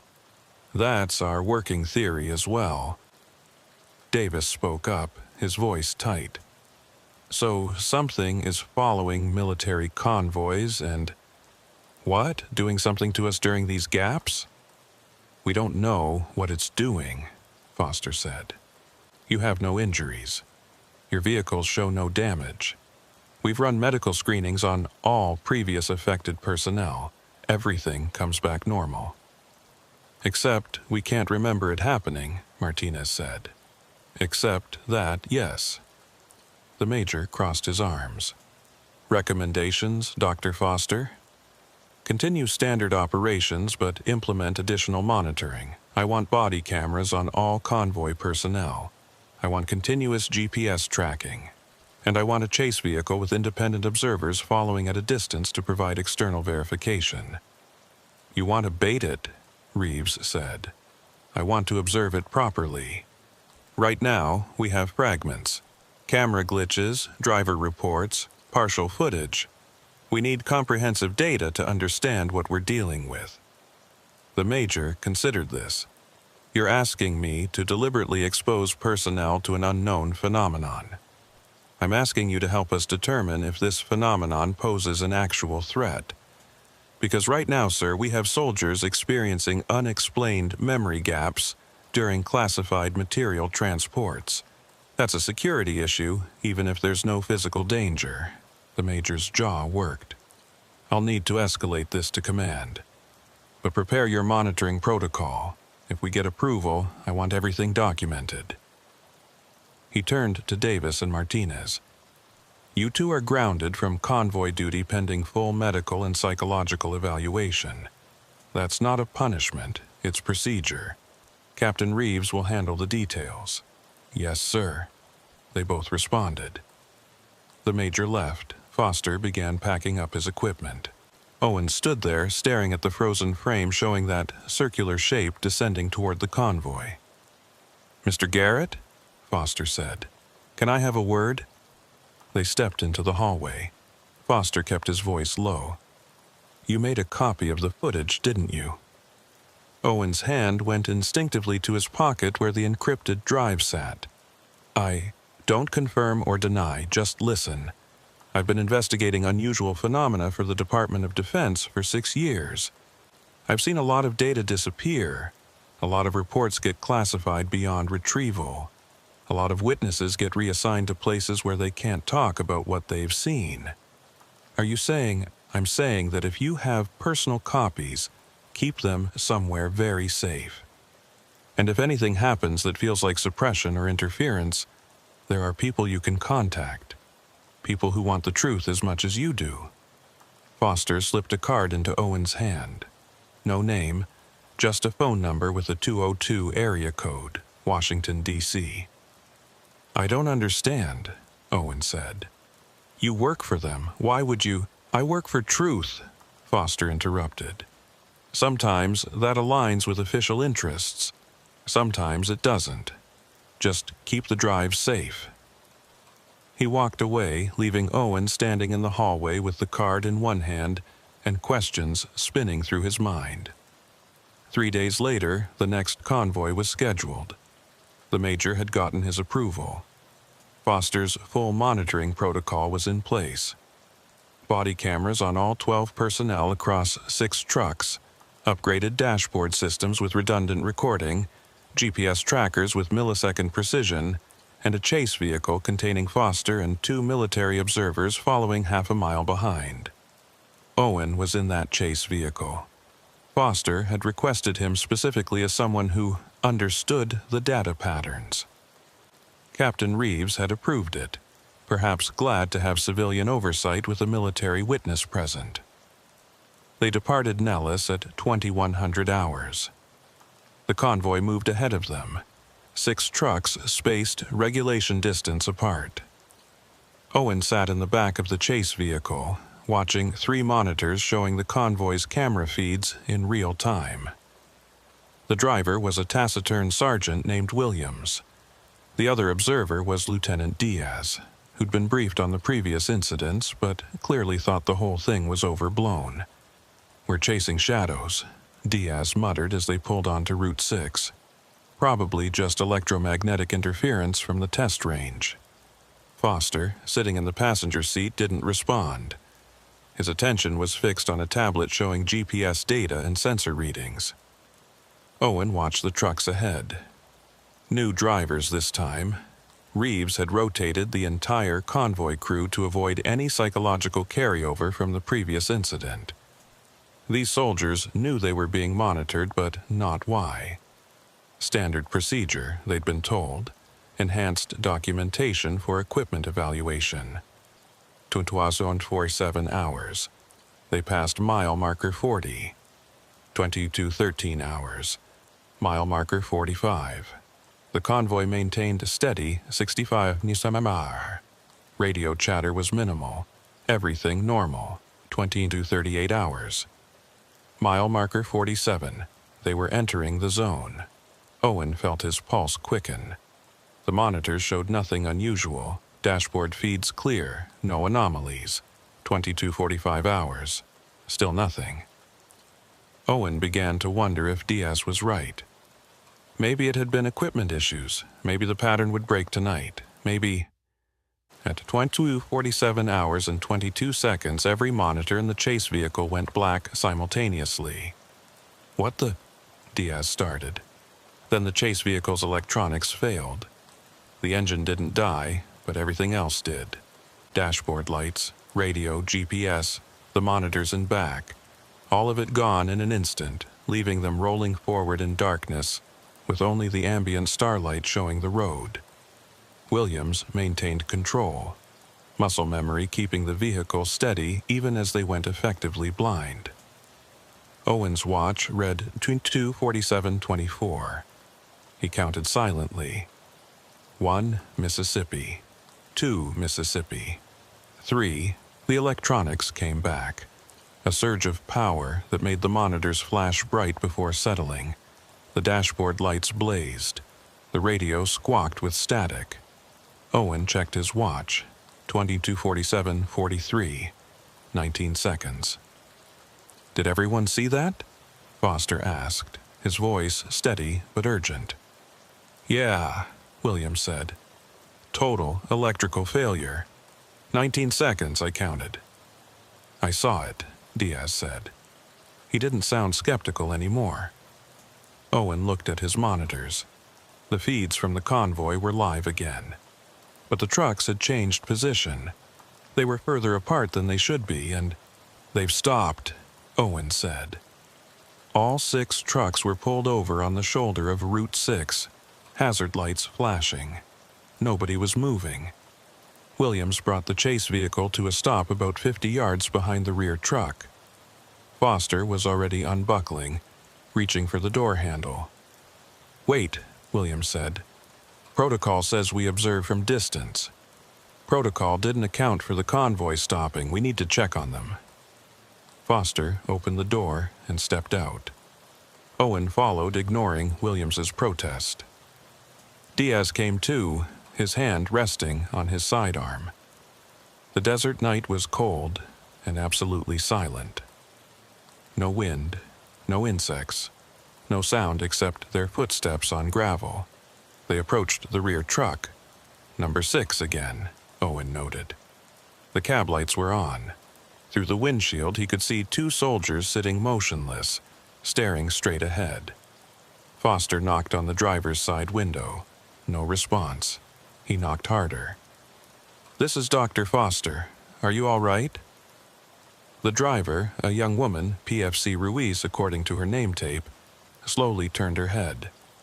Her eyes were unfocused. She looked at Foster like she was seeing through him rather than at him. Foster tried the door. Locked. PFC Ruiz, I need you to unlock the door. After a long moment, she did. The lock clicked. Foster opened the door. Are you injured? He asked. Ruiz shook her head slowly. No, we're fine. Why did you stop? She blinked. I don't know. We were driving and then we were here, stopped. I don't remember pulling over. Her passenger, Specialist Kwan, spoke up in a dazed voice. The light, there was a light. What kind of light? Bright, above us. I looked up, and it was so bright I couldn't see anything else. Foster pulled out his tablet. Did anyone on the convoy radio? Ruiz checked. No incoming, no outgoing. Last transmission was at 22:45. Owen looked at the other trucks. Soldiers were starting to emerge from the cabs, looking confused and disoriented. All of them had the same expression. Awareness that something had happened combined with inability to remember what.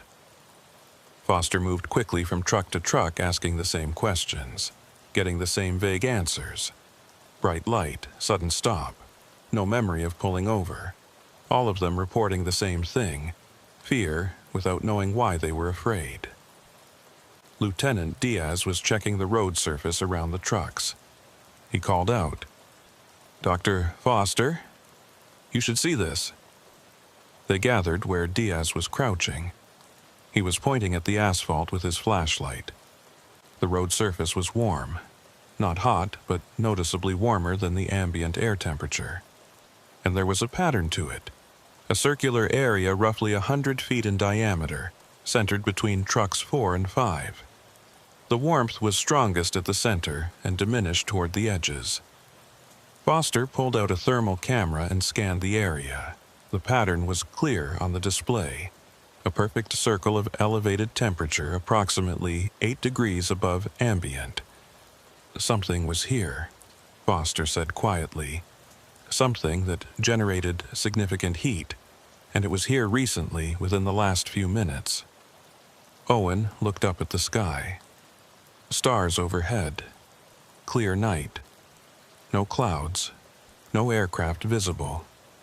But something had been here. Something that could black out electronics, affect memory, generate localized heat, and disappear without a trace. We need to move, Williams said. Get the convoy back to base. Document everything there. Foster nodded reluctantly. Agreed, everyone back in vehicles, maintain formation, we'll debrief at Tonopah. The soldiers climbed back into their trucks, still moving with that dazed slowness. Engines started. Lights came on. The convoy reformed and continued northwest. Owen stayed outside for a moment longer, standing in the center of the warm circle, looking up at the empty sky. His watch showed 20:59:15. 12 minutes had passed since the blackout. 12 minutes of standing on this road, talking to soldiers, examining evidence. But according to his body's sense of time, it felt like 3 minutes. Maybe 4.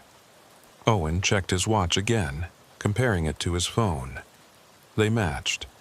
Both showed 22:59:16 now. But the subjective time was wrong. He'd experienced maybe a quarter of the elapsed minutes. Had he lost time too? While they were all standing there, confused and dazed, had something taken minutes from all of them? Owen climbed back into the chase vehicle. Foster was already reviewing footage on his tablet, scrubbing through the timeline. "It's not just 19 seconds, Owen said. Foster looked up. "What?" "We lost more time while we were stopped, while we were checking on the soldiers. That felt like 3 minutes. Check the timestamps." Foster's expression shifted from focused to alarmed. He pulled up the GPS log. His finger traced the timeline. 2002:47:22. Blackout begins. 22:47:43. Electronics restore. 22:48 chase. Vehicle stops. 22:48:15. Foster exits vehicle. Then nothing. The GPS showed the chase vehicle stationary, but no logged activity until 22:59 chic. Convoy begins moving again. 11 minutes, Foster said softly. "We were standing out there for 11 minutes, but I remember maybe 4 minutes of actual events." 7 minutes missing, Owen said. On top of the 19 seconds during the blackout. 7 minutes that all of us lost. Foster looked at Williams and Diaz. "Do you remember what you were doing between 22:48 and 22:59? Williams frowned. I stayed in the vehicle, watching you all out there, but I don't remember details, just waiting." Diaz's expression was troubled. "I remember checking the road, finding the warm spot, but yeah, it couldn't have been 11 minutes, 5 at most." "So, it affected all of us," Foster said.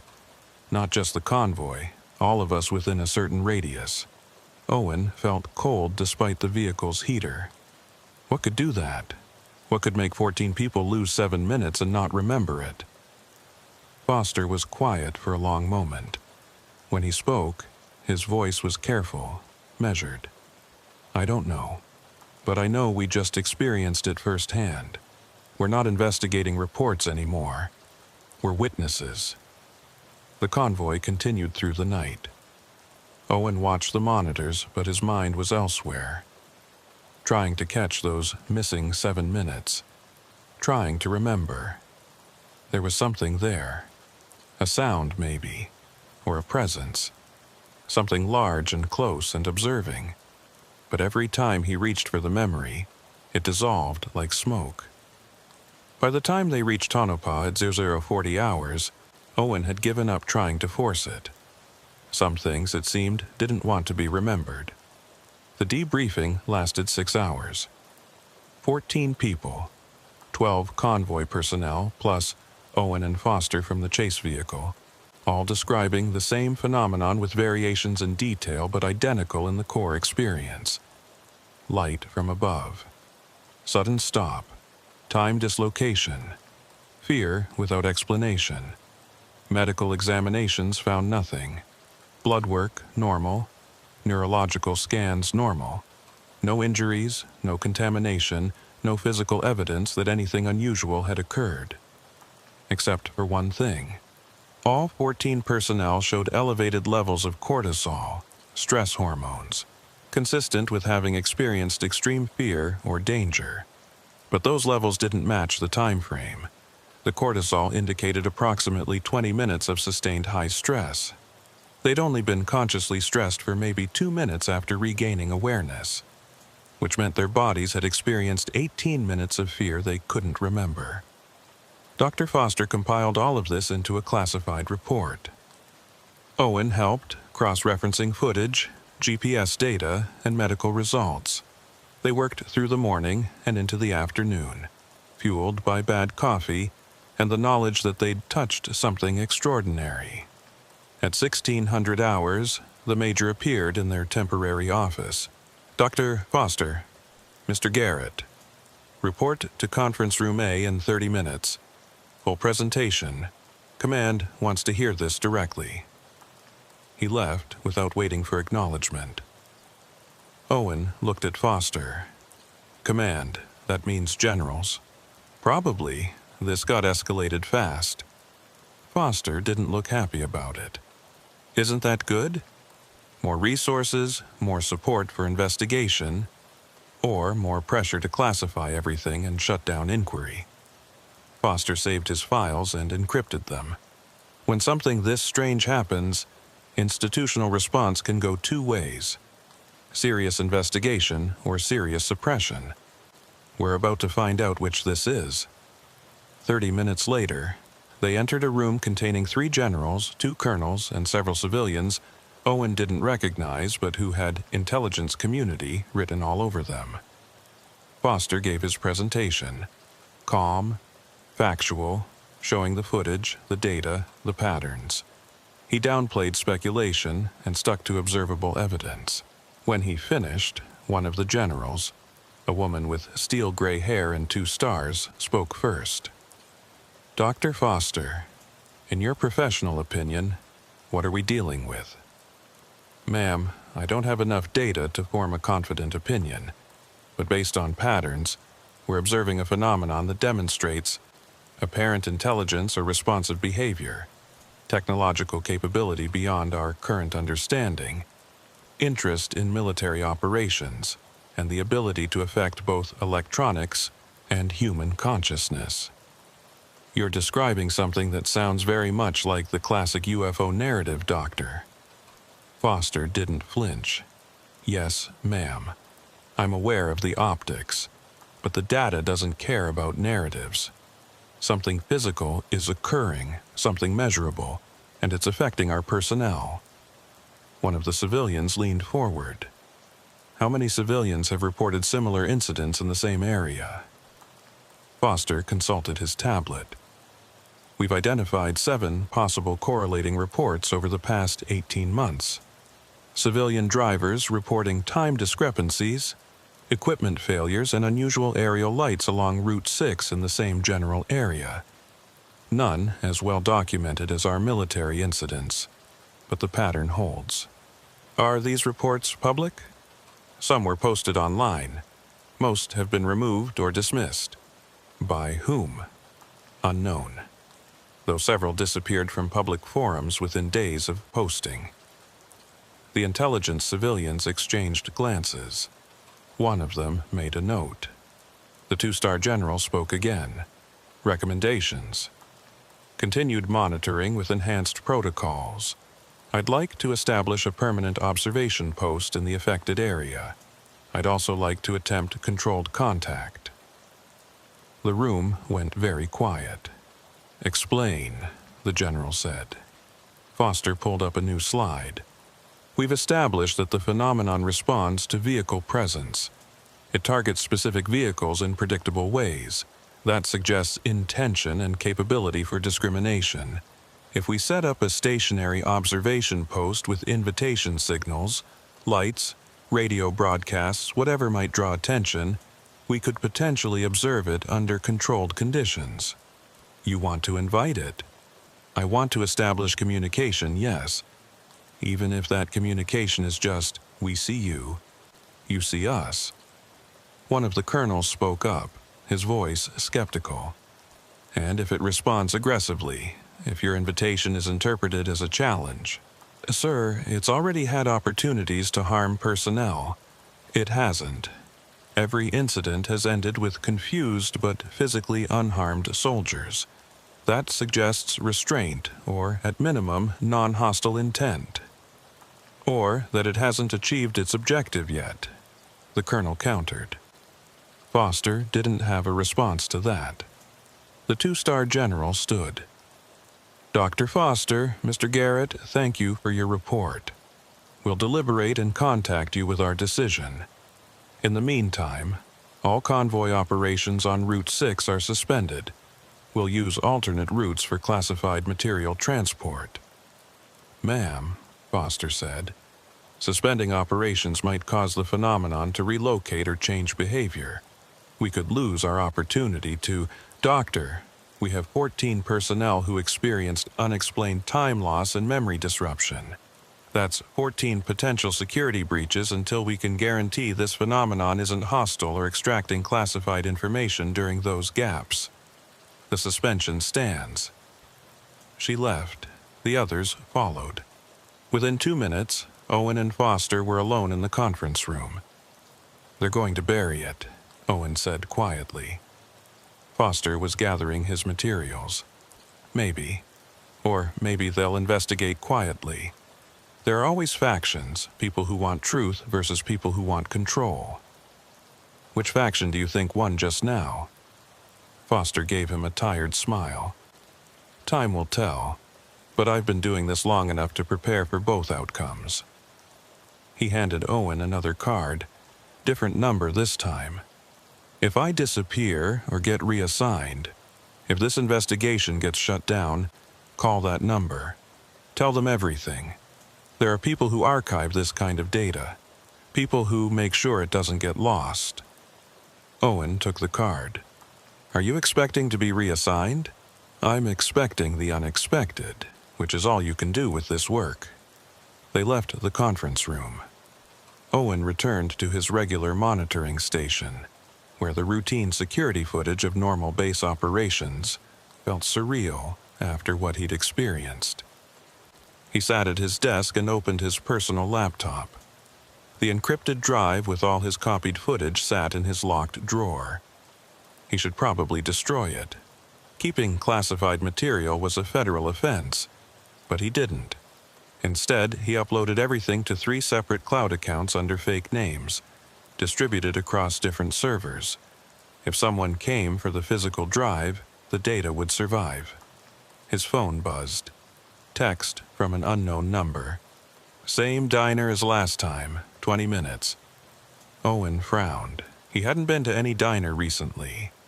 But as he stared at the message, a memory surfaced. Vague and uncertain, like something half-remembered from a dream. A diner, sitting across from someone, talking about things he couldn't quite recall. When had that been? He checked his calendar. No gaps. No missing appointments. But the memory felt real, even though he had no context for it. The phone buzzed again. You remember now, come. Owen grabbed his jacket. He told the duty officer he was taking his break and left the building. The diner was 10 minutes off base, a rundown place that served terrible coffee and passable burgers. Owen had eaten there a few times over the years, but couldn't remember the last visit. When he entered, a woman in a dark suit sat in the back booth. She wasn't familiar, but something about her presence felt expected. Owen slid into the seat across from her. You don't remember our first conversation, she said. Not a question. No. You will. Memory suppression from the phenomenon is temporary. Usually surfaces within 48 to 72 hours after exposure. She slid a folder across the table. My name is Sarah Vance.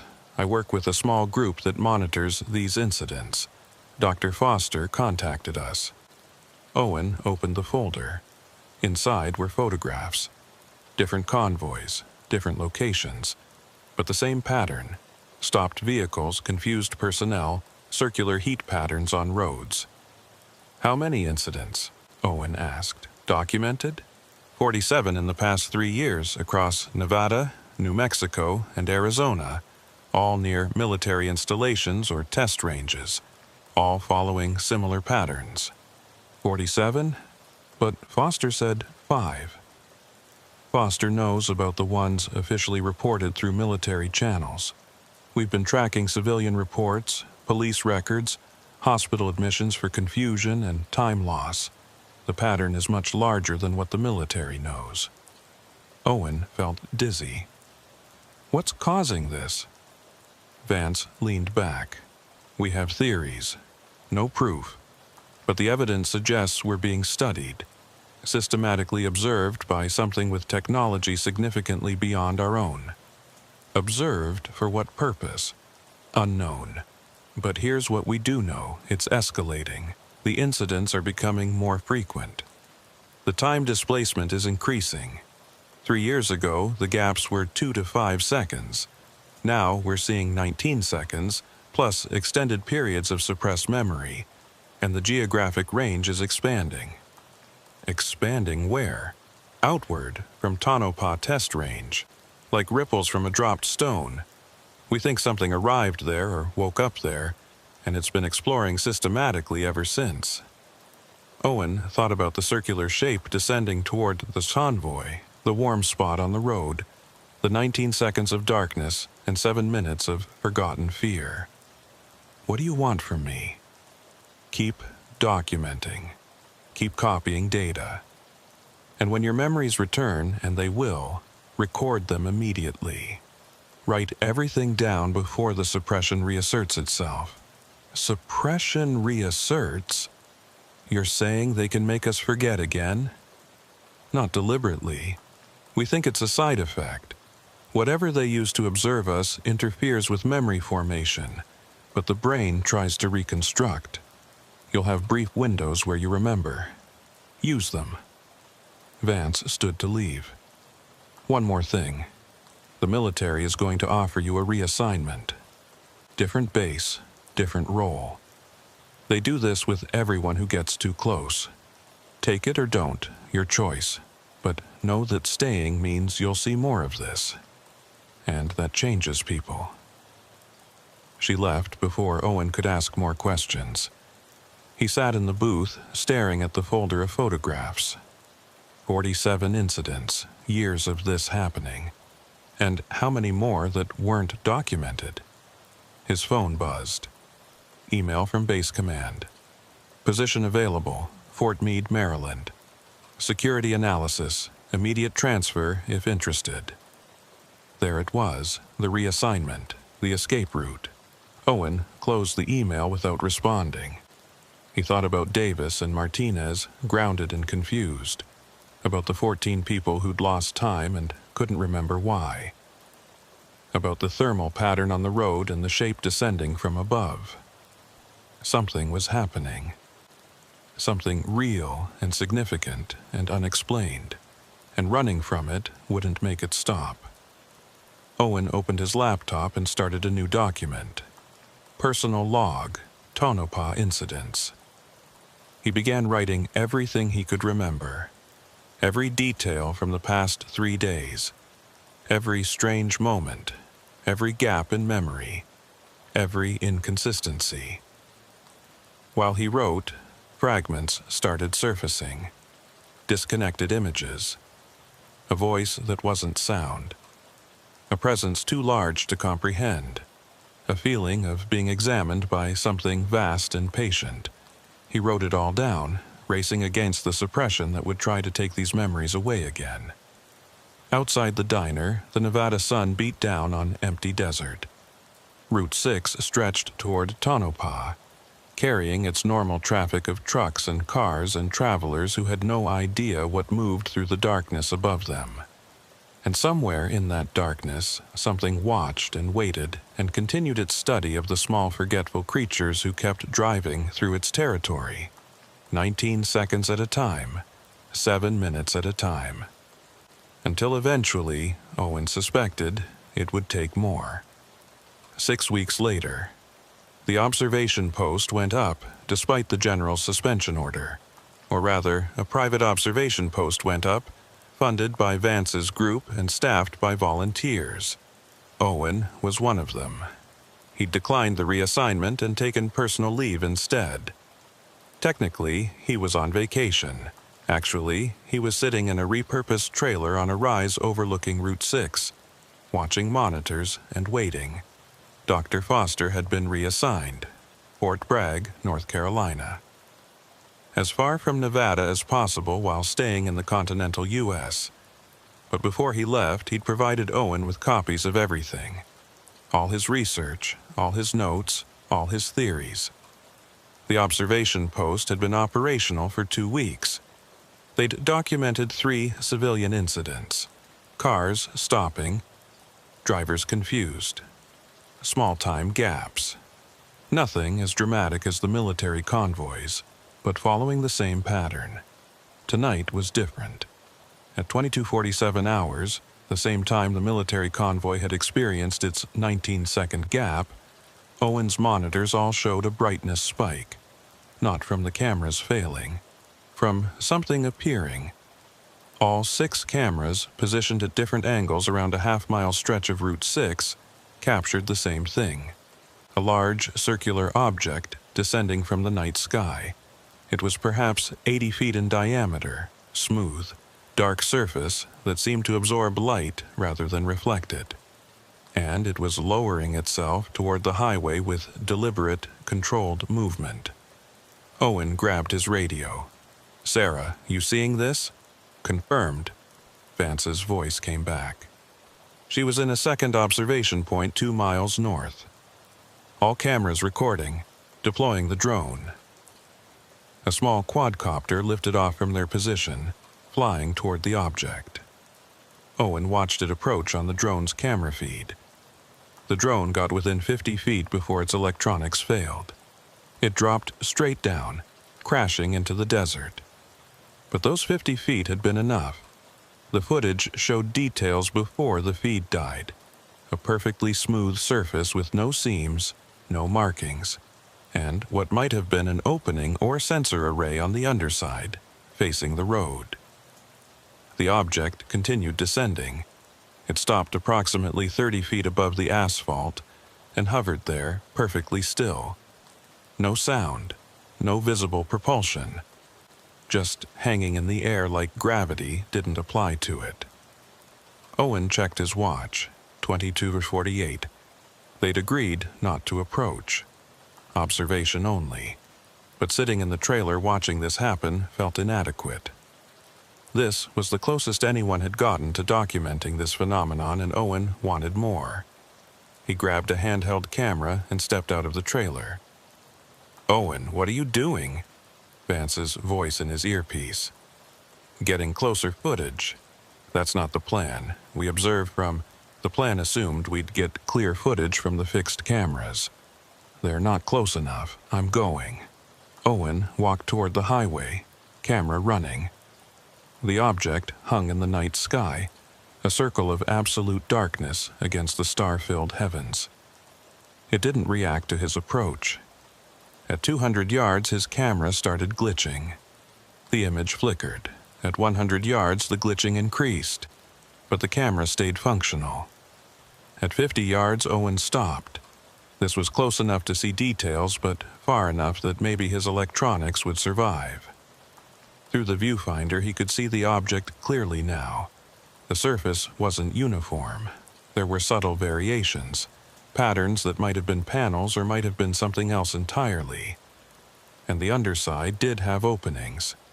3 of them, arranged in a triangle. From those openings, light emerged, not bright, just a soft blue-white glow that pulsed gently, like breathing. Owen heard his own breathing synchronize with it. Inhale as it brightened.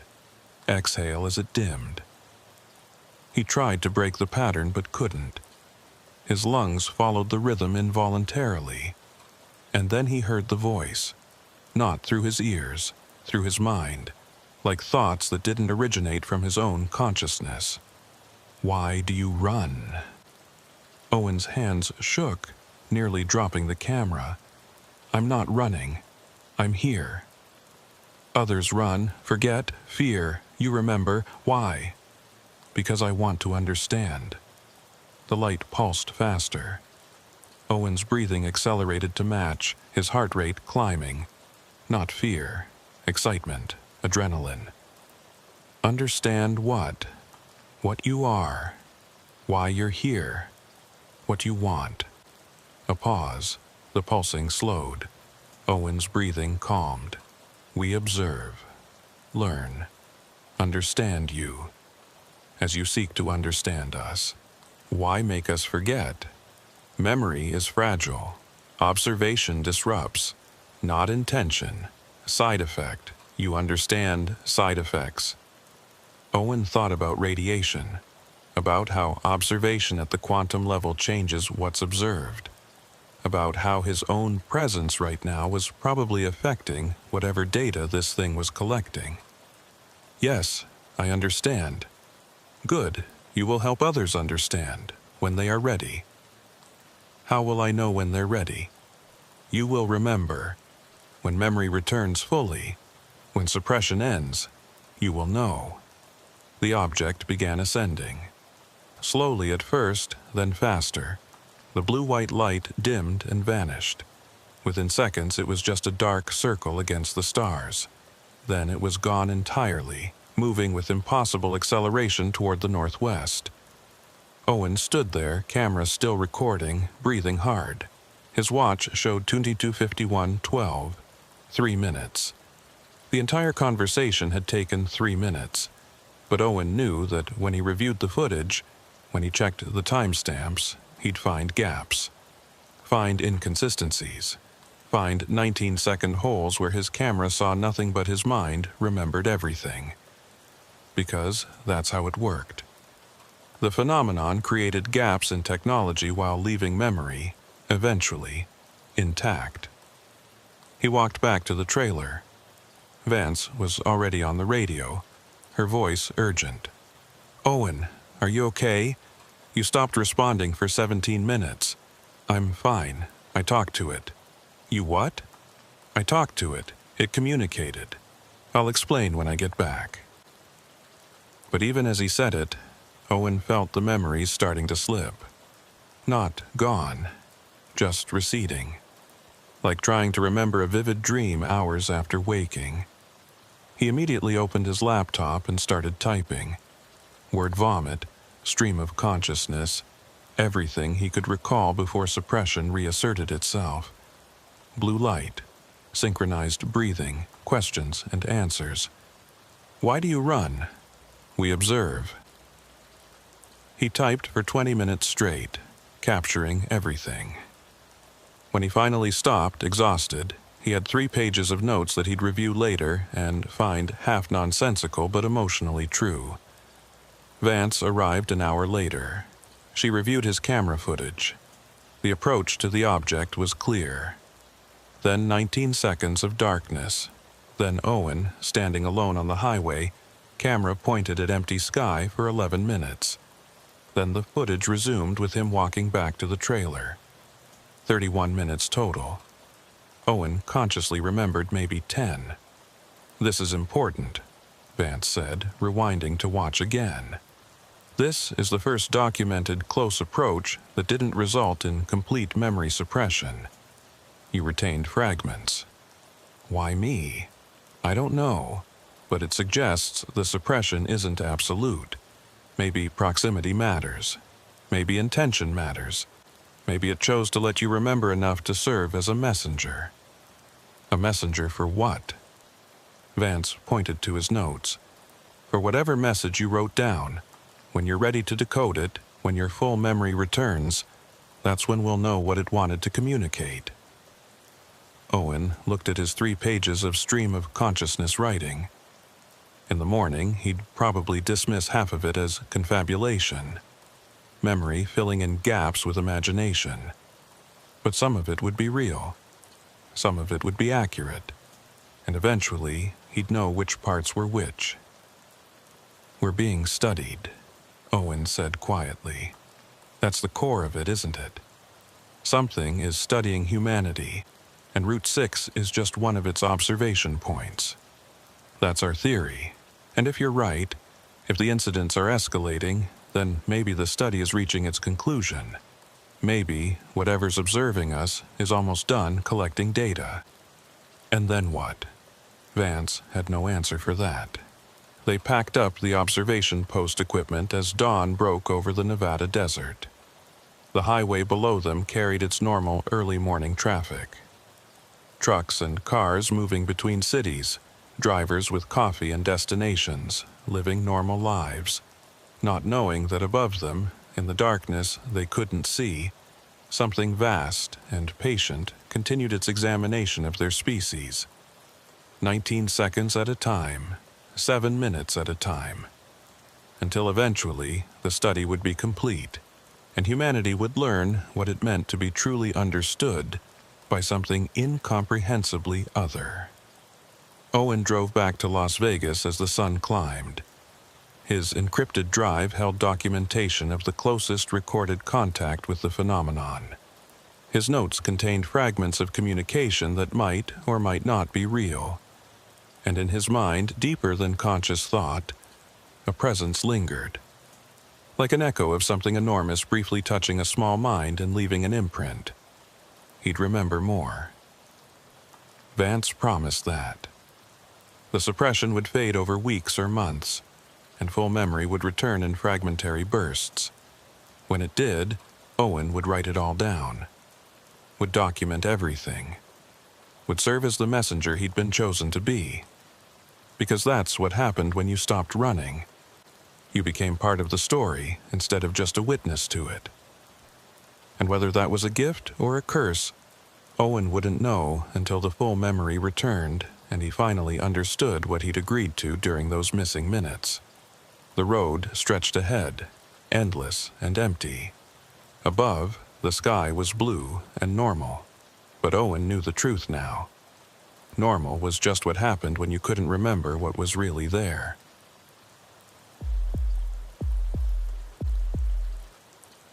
Grant Holloway had been a civilian contractor for the Department of Energy for 15 years, maintaining communication towers scattered across the Nevada desert. It was solitary work that suited him fine. Just him, his truck, his tools, and hundreds of miles of empty space where nobody bothered him. Tonight's job was routine maintenance on Tower 19, a relay station about 30 miles northwest of Tonopah. The tower had been reporting intermittent signal drops for the past week, and Grant's job was to climb up, check the connections, and fix whatever was causing the interference.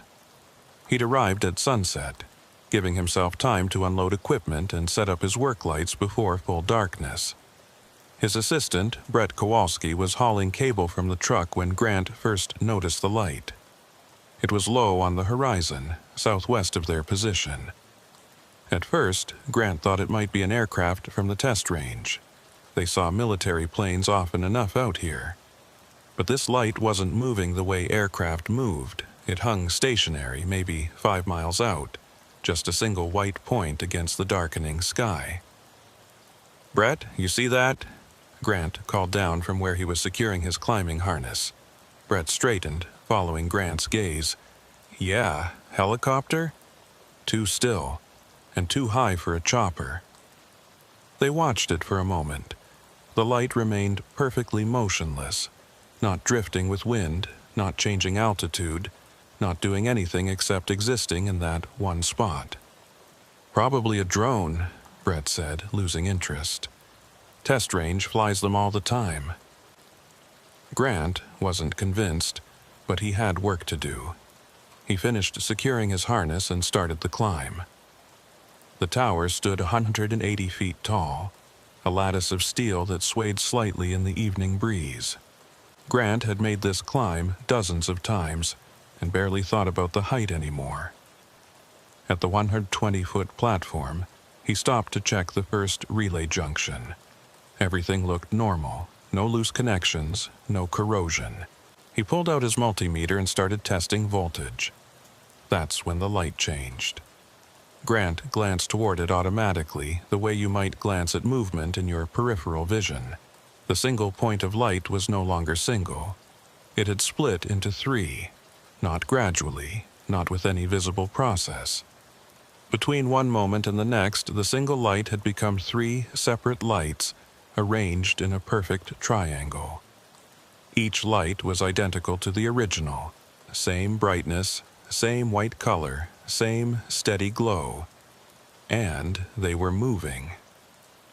The 3 lights began drifting apart, maintaining their triangular formation but expanding. Slowly at first, then faster. Within 30 seconds, they'd spread from a tight cluster to a formation perhaps a mile across. Grant's hand had frozen on the multimeter. He watched, transfixed, as the lights continued their expansion.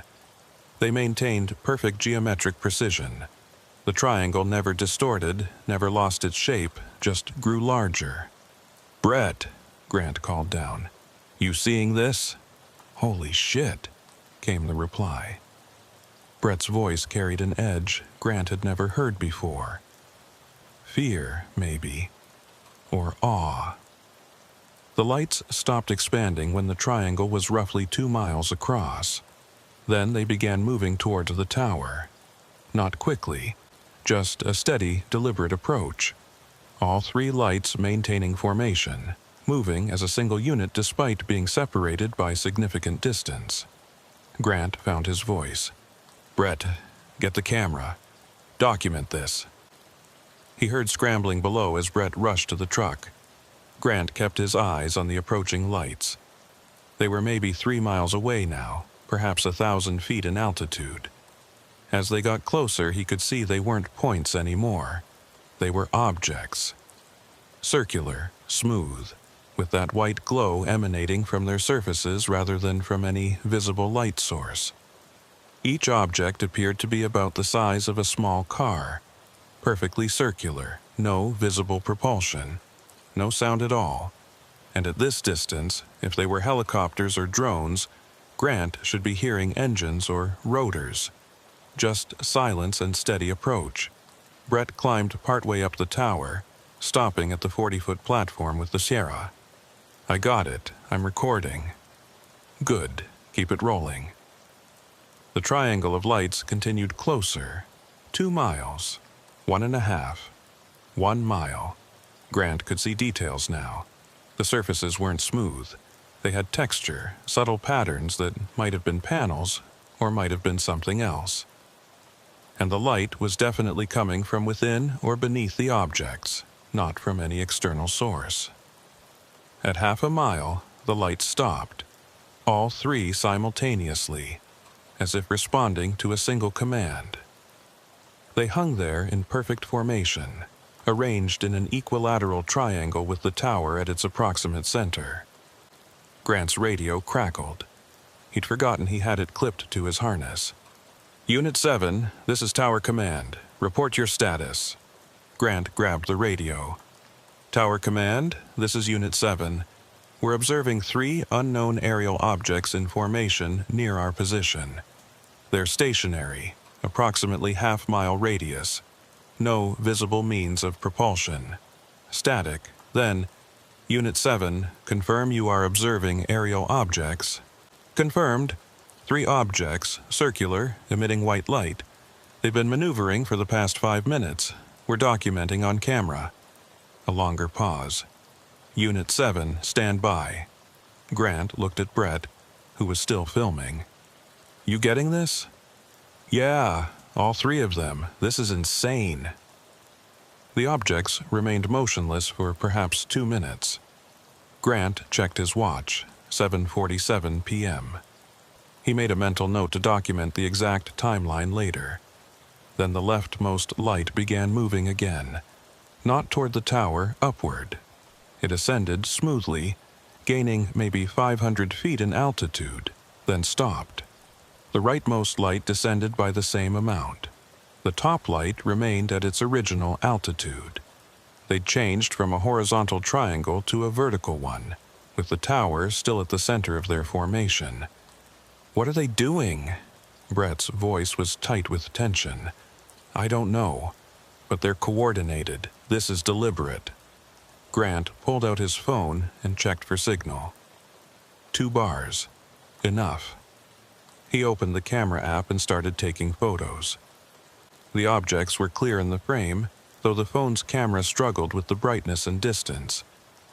The 3 lights held their new positions for 30 seconds. Then they began rotating. Not the objects themselves, the formation. All 3 lights maintaining their relative positions, but the entire triangle beginning to spin around an axis centered on the tower. Slowly, at first. 1 rotation per minute, Grant estimated. Then faster. 2 rotations per minute. 3. The lights became a blur, a ring of white encircling the tower. Grant could feel the structure beneath him beginning to sway more than normal. Not violently, but noticeably. The lights were creating some kind of pressure or force. His radio crackled again. Unit 7, Tower Command. We're tracking 3 unidentified returns in your vicinity. Can you confirm visual? Visual confirmed. They're rotating around our position. Tower is experiencing increased structural stress. Unit 7, evacuate immediately. Descend and move to safe distance. Grant looked down. The tower was swaying more now, a rhythmic motion that matched the rotation of the lights. Brett, get down, now. Brett was already moving, camera clutched in one hand as he descended the ladder as fast as he dared. Grant started down after him, but slower. He was higher up, and the swaying was more pronounced at this altitude. Each time the lights completed a rotation, the tower flexed. Not dangerously yet, but trending that direction.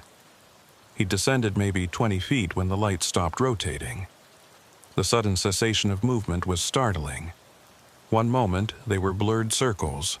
The next, they were 3 distinct objects again, returned to their triangular formation. Grant paused, looking at them. They hung motionless for 5 seconds.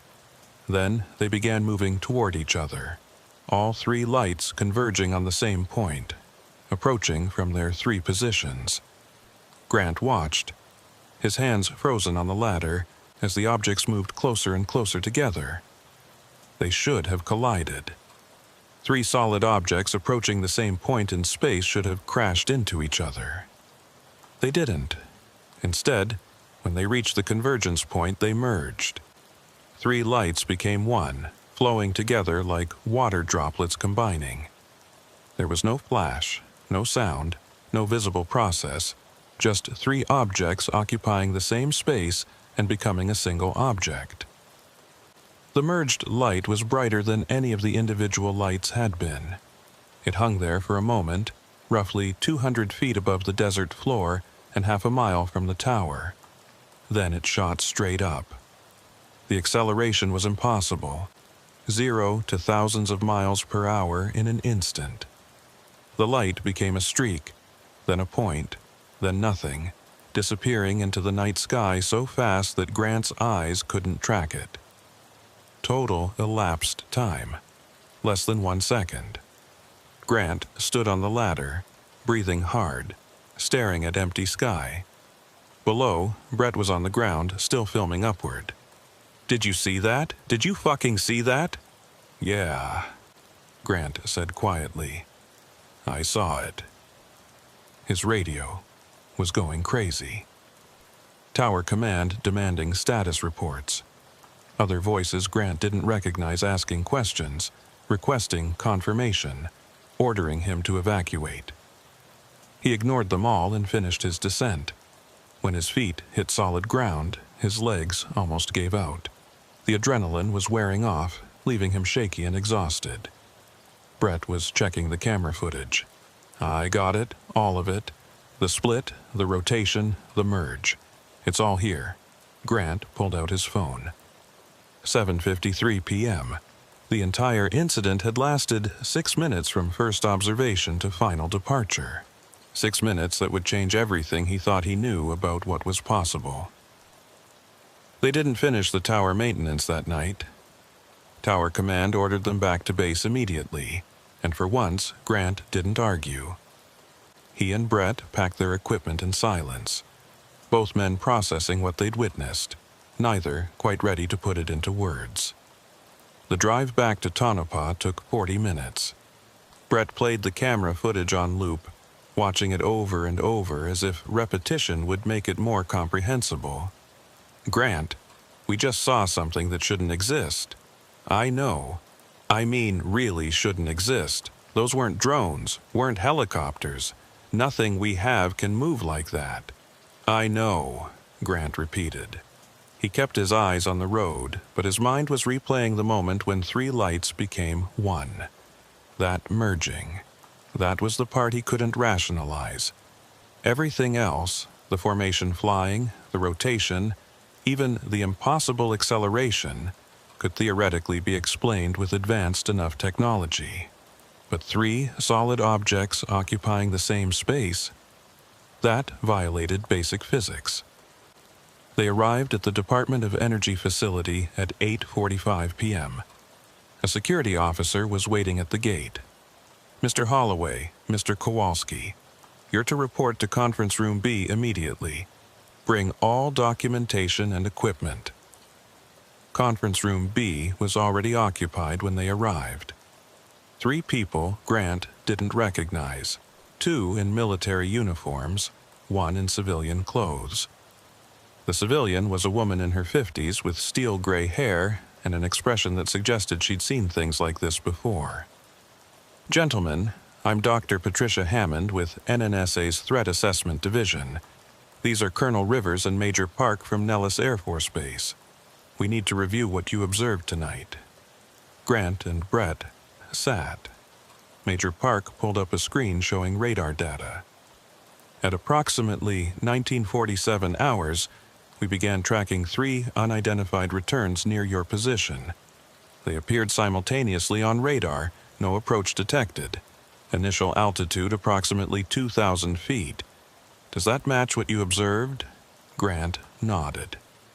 "We saw a single light that split into 3, but I don't know what altitude. Maybe 1,000 feet, could have been more." "A single light that split?" Dr. Hammond leaned forward.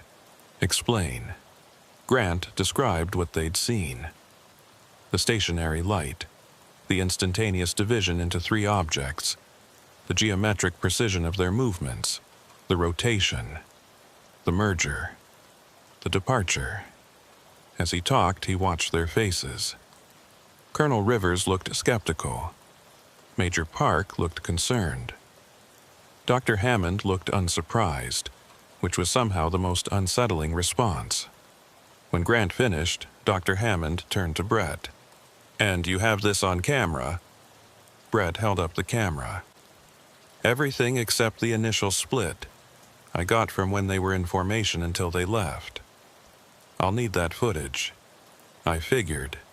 Brettat pulled out the memory card and handed it over. Dr. Hammond inserted it into a laptop and pulled up the footage. All 4 of them watched as the incident played out again on screen. The 3 lights in formation, the altitude changes, the rotation that created that blurred ring, the merger, the departure. When it finished, Dr. Hammond looked at Colonel Rivers. "This matches the Hawthorne incident from March."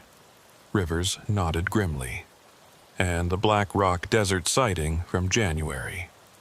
Grant felt his chest tighten. "This has happened before." 6 documented incidents in the past 14 months, Dr. Hammond said. "All in the Nevada Test and Training Range. All involving aerial objects demonstrating capabilities beyond current technology. This is the first time we've had clear footage of the merger phenomenon." "Merger phenomenon," Grant repeated. "You have a name for it. That means you've been studying this." "We study everything that happens in our airspace, Mr. Holloway, especially things that defy explanation." Major Park pulled up another screen. "The radar data is consistent with what you're describing. 3 distinct returns that moved independently but maintained formation geometry. The rotation registered as a Doppler effect. And at 1953-17, all 3 returns converged to a single point and then vanished from our tracking." "How?" Brett asked. How does something just vanish from radar? Stealth technology can reduce radar signature, Park said. But complete disappearance like this, while also demonstrating that acceleration, that's not anything we know how to do. Grant thought about the physics of what they'd seen. When it left, when it shot straight up, what kind of acceleration are we talking about? Park consulted his data.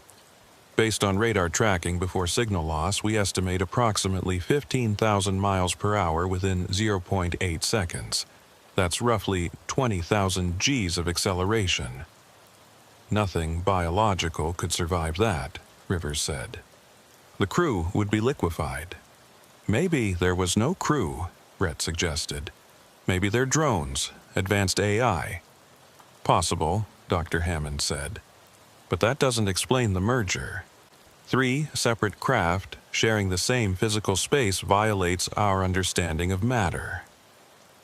The room fell silent. Grant could hear the air conditioning, the hum of electronics, normal sounds that felt surreal after what they'd witnessed.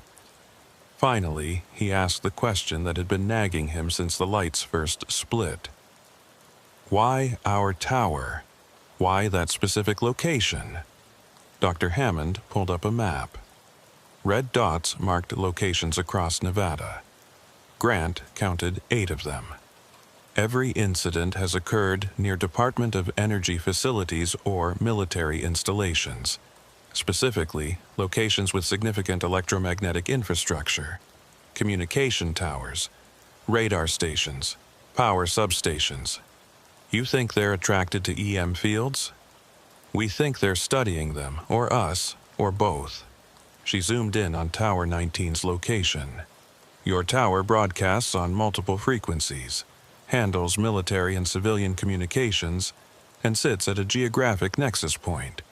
If something wanted to observe our electronic infrastructure, that's a logical place to focus attention. Brett was staring at the map. Are these all the incidents? These are the documented ones with multiple witnesses or technical confirmation. We suspect there have been others that went unreported or were dismissed as conventional aircraft. Colonel Rivers stood. Mr. Holloway, Mr. Kowalski, everything discussed in this room is classified. You'll be signing non-disclosure agreements before you leave. You're not to discuss what you saw with anyone outside authorized channels. That includes family, friends, social media, anyone. Understand? They both nodded. Good. We'll need you to come back tomorrow for detailed debriefings. Dr. Hammond will coordinate. Rivers nodded to Major Park and they left together. Dr. Hammond remained, studying Grant with an intensity that made him uncomfortable. Mr. Holloway, you've been maintaining towers in this region for 15 years. Have you ever seen anything unusual before tonight? Grant thought about it. Lights in the sky occasionally, but always distant, always explainable as aircraft or satellites. Nothing that made you question what you were seeing. Not until tonight. She made a note on her tablet. And after tonight, now that you know these incidents are occurring, will you continue working in this area? Grant realized it was a test. She was gauging his reaction, seeing if he'd spook and resign. Yeah, I'll keep working. Whatever those things are, they didn't hurt us, didn't threaten us, just observed. That's the pattern we've seen. Observation without interference. But Mr. Holloway, that doesn't mean they're benign. It just means their intentions are unknown. She stood to leave, then paused. One more thing. If you experience anything unusual in the next few days, strange dreams, memory gaps, headaches, anything, report it immediately. Some witnesses have described delayed effects. What kind of effects? Mostly psychological, anxiety, recurring thoughts about the incident, trouble sleeping. Nothing physically harmful, but unsettling. She handed him a card with a phone number. Call any time if you need to discuss what you saw. Sometimes talking helps. After she left, Grant and Brett signed their NDAs and were released. It was nearly midnight. They walked to Grant's truck in silence. "You okay?" Grant asked as they climbed in. Brett shook his head. "Not really. I keep thinking about those lights merging. That's not possible. 3 things can't become one thing. But we saw it happen." "I know. What do you think they are?" Grant started the engine and pulled out of the parking lot. "I don't know, but they're not ours. And if they're studying our electromagnetic infrastructure, that means they're intelligent. That means they have purpose." "That's what scares me," Brett said quietly. "Purpose. Because if they have a purpose, what happens when they achieve it? What happens when they finish studying us?" Grant didn't have an answer for that. They drove through the Nevada night, under stars that suddenly felt less empty than before. Grant went back to Tower 19 3 days later. Not for maintenance. The tower was functioning normally now, interference mysteriously resolved. He went because he couldn't stop thinking about what he'd seen, and somehow being at the location felt important. He arrived at dusk, the same time as before. Parked in the same spot, stood looking at the same stretch of southwestern sky where the light had first appeared. Nothing unusual tonight. Just stars beginning to emerge as darkness fell. Grant had brought Brett's camera. Dr. Hammond had returned it after copying the footage. He set it up on a tripod, pointed toward the tower, just in case. His phone buzzed. Text from Brett. "You went back, didn't you?" Grant smiled and typed a reply. "Yeah." "Anything happening?" "Not yet." "Be careful." Grant pocketed his phone and walked toward the tower. He'd brought his climbing gear without really planning to use it, but now that he was here, the compulsion to ascend felt strong, like he needed to see things from that perspective again. He secured his harness and started climbing. The metal was cold under his hands, the structure solid and familiar.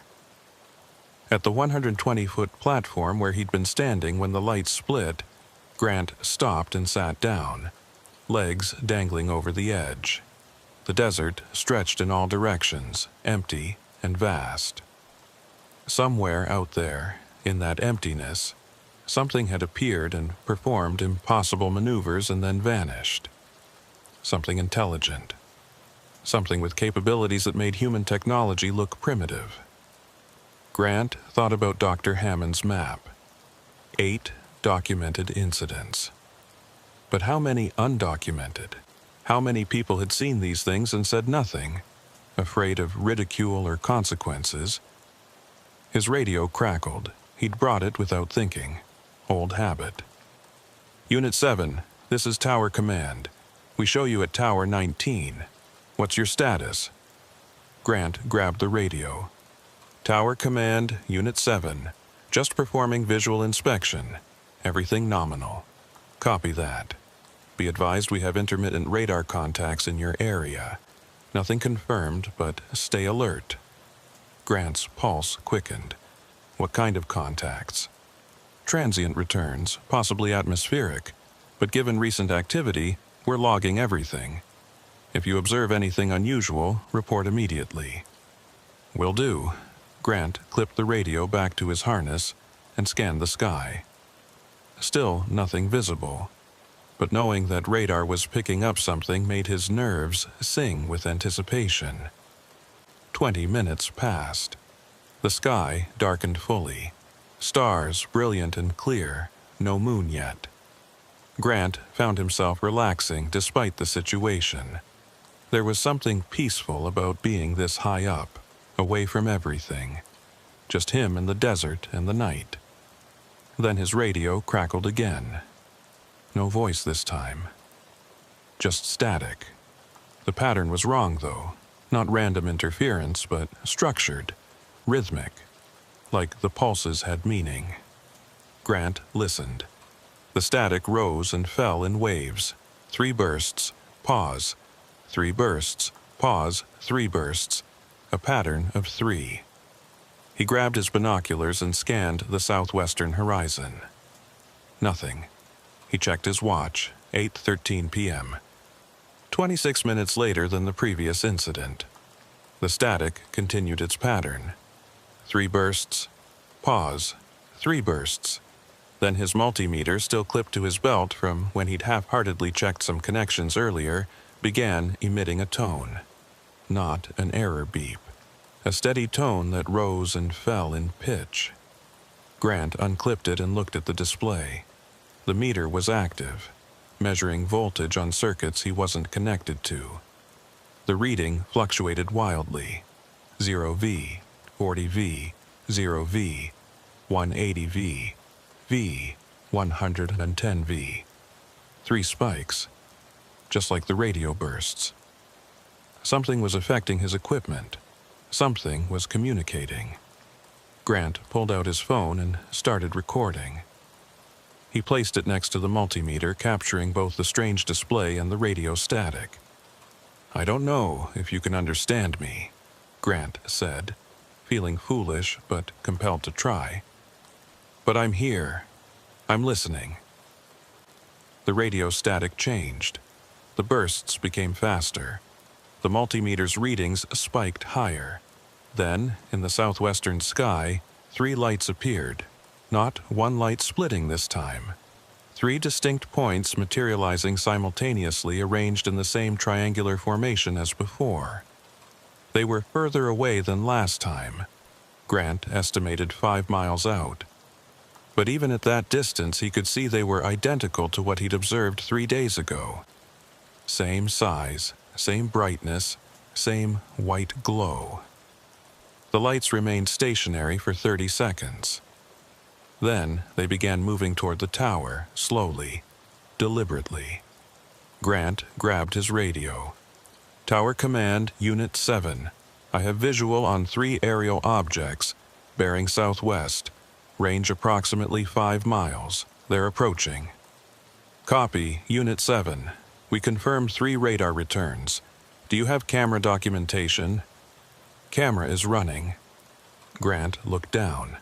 The camera on the tripod was pointed at the tower, which meant it would catch the lights if they approached close enough. The lights continued their approach. 4 miles, 3, 2. At 1 mile they stopped. The same distance as before. Like they had a boundary they wouldn't cross. Or wouldn't cross yet. Grant's radio crackled again. This time, through the static, he heard something else. A sound that might have been a voice, distorted, layered but structured. "Unit 7, do you receive?" Grant's hands shook as he keyed the radio. "I receive. Say again." More static, then, "Why, return." "I wanted to understand. I wanted to see you again." Silence. Grant waited, barely breathing. Then, "Understand. What you are, why you're here, what you want." The 3 lights began moving again, not toward the tower, toward each other. They converged slowly, maintaining their triangular formation but shrinking the distances between them. Grant watched through his binoculars. The objects were clearly visible now, circular, maybe 30 feet in diameter each, with that inexplicable white glow emanating from their surfaces. When they were about 50 feet apart, they stopped. The radio voice came again. "We observe, learn, understand. You, why? Because you are becoming. Becoming what?" No answer. The 3 lights hung in formation for a long moment. Then Grant heard something that made his blood run cold. A sound from below, mechanical, rhythmic. His truck's horn. It was blaring in a pattern. 3 short bursts. Pause, 3 short bursts, the pattern of 3 again. Grant looked down. The truck was barely visible in the darkness, but he could see the lights flashing in sync with the horn. Headlights, taillights, interior lights, all flashing in that same three-burst pattern. Then his climbing tools started moving.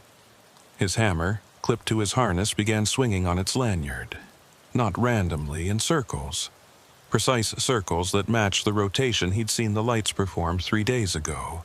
His carabiners were rattling against each other, creating metallic sounds in groups of 3. The multimeter's tone became 3 distinct pitches, cycling through them repeatedly. Everything around him was responding to the lights, or the lights were controlling them, or something else was happening that Grant couldn't comprehend. "Stop," he said into the radio. "Please, you're scaring me." The horn stopped. The hammer stopped swinging. The carabiners went silent. The radio voice, "Fear not intended. Demonstration only." Demonstration of what? "We affect your tools, your machines. Not harm, only on show, capability." Grant understood. They were proving something, showing what they could do. The electromagnetic control they had over human technology. "I understand," Grant said. "You can affect our equipment. You can control it." "Yes, but not purpose. Purpose is understand you." "Then what do you want to know?" Silence again. The 3 lights remained motionless. Then, with no warning, they began the merger. Grant watched through his binoculars as the 3 objects moved toward a common point. They should have collided. Instead, they flowed together, 3 becoming 1 in that impossible way that violated everything he knew about physical matter. The single, merged light was brighter than before. It hung in the sky for 5 seconds. Then it didn't shoot upward. Instead, it moved toward the tower. Slowly. Non-threateningly. Just a steady approach that closed the distance between them. Grant's instinct was to climb down, to run, but something kept him frozen. Not fear exactly, more like certainty that he needed to stay, needed to see this through. The light stopped 50 feet from the tower, 50 feet from where Grant sat on the platform. At this distance, he could see details. The surface wasn't smooth. It had patterns, geometric designs that shifted and changed as he watched. The light wasn't uniform either. It pulsed gently, like breathing, and Grant realized he could feel it. Not heat exactly, but a sensation, like standing near a powerful magnet or an electrical current. His hair stood on end. His skin tingled. The radio voice came one more time, clearer now. "You returned. Why?" Grant took a breath and answered honestly. "Because I needed to know you were real. Because I couldn't go on without understanding what I'd seen." "You seek truth?" "Yes. We also seek truth about you, about your kind. We observe to learn before." "Before what?" The light pulsed brighter. "Before contact, real contact. This is preparation. You are test to see if your species ready." Grant's mind reeled. Ready for what? Ready to know you are not alone. The light began ascending, slowly at first, maintaining its position relative to the tower. Grant stood, watching it rise. "Wait," he called out. "Will I see you again?" The radio crackled one final time. "You will remember. You will know when time comes." Then the light shot upward with that same impossible acceleration, becoming a streak, then a point, then nothing. Grant stood on the platform for a long time after it vanished. His hands were shaking. His mind was racing. His equipment had all returned to normal, the multimeter silent, his tools hanging still, the truck below dark and quiet. Below, his camera had captured everything.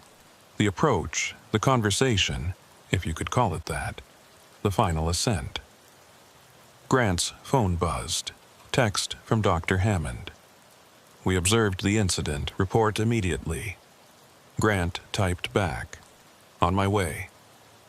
He descended the tower carefully, his legs unsteady. When he reached the ground, he walked to his truck and just stood there for a moment, looking up at the stars. One of those stars wasn't a star. He knew that now. Somewhere up there, something was watching, something intelligent, something that considered humanity a test case for whether contact should be made. And Grant had apparently passed some kind of threshold, by returning, by engaging, by showing curiosity instead of fear. He packed up his equipment, loaded the camera, and started the drive back to Tonopah. The debriefing would be long, the questions would be intense, and Grant would have to sign more NDAs, more documents promising silence. But he wouldn't forget, couldn't forget, because now he knew the truth. The lights weren't just observing human technology. They were observing humanity itself, testing whether we were ready to learn what they already knew, that intelligence existed beyond Earth, that contact was possible, and that everything humans believed about their place in the universe was about to change. 3 lights splitting and merging wasn't just a display of technology. It was a message, a demonstration, a way of saying, we can do things you can't explain, we can control your tools, we can appear and disappear at will, and we're deciding whether you're ready to know we exist. Grant drove through the Nevada night, past darkened desert and distant mountains, under a sky that would never look the same again. His radio suddenly crackled. No voice this time, just 3 distinct bursts of static. Then silence. Grant smiled despite his fear. They were still there, still watching, still preparing. And somewhere in the data they'd collected, in the observations they'd made, they were deciding. When Grant arrived at the facility at 10:45 p.m., Dr. Hammond was waiting with a full team. They ushered him into a secure room and began their questions. Grant answered everything honestly. The radio communication, the equipment activation, the final message about preparation and contact. When he finished, the room was silent for a long moment. Finally, Dr. Hammond spoke. Mr. Holloway, what you've described matches elements of 3 previous incidents. But no one has reported direct communication before. You may be the first human to have had a genuine exchange with whatever these things are. What do you think they are? Hammond hesitated. I think they're exactly what they told you. Observers, preparing for contact, testing to see if we can handle the knowledge that we're not alone. Can we? I don't know. But if they're being this careful, this deliberate, appearing to individuals, showing capabilities gradually, communicating in stages, then maybe they're trying to help us prepare. Maybe they want contact to succeed. Grant thought about the 3 lights merging, the impossible physics, the message about humanity becoming ready. When? He asked. When do you think they'll make real contact? Hammond pulled up the map with the red dots marking incidents. The frequency is increasing. 8 incidents in 14 months. If the pattern continues, we'll be seeing these events weekly within 6 months. And if they keep escalating like this, from observation to demonstration to communication, then full contact might be closer than we think. She looked at Grant directly. You've become part of this. They know you. They responded to you specifically. That makes you valuable, and potentially at risk. We'll need you to continue reporting anything unusual, anything at all. Grant nodded. "I'll report. But I won't stop working out there. If they want to communicate again, I want to be available." "I expected you'd say that." Hammond handed him a new card with a different number.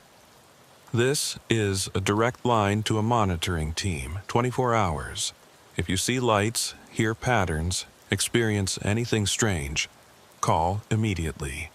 We'll have people on site within minutes." Grant took the card. "What happens if they decide we're not ready? What if we fail their test?" "Then I suspect they'll wait. Continue observing. Try again in another decade or century or millennium." She paused. "Or they'll give up entirely, move on to other species, other worlds." "That would be worse," Grant said quietly.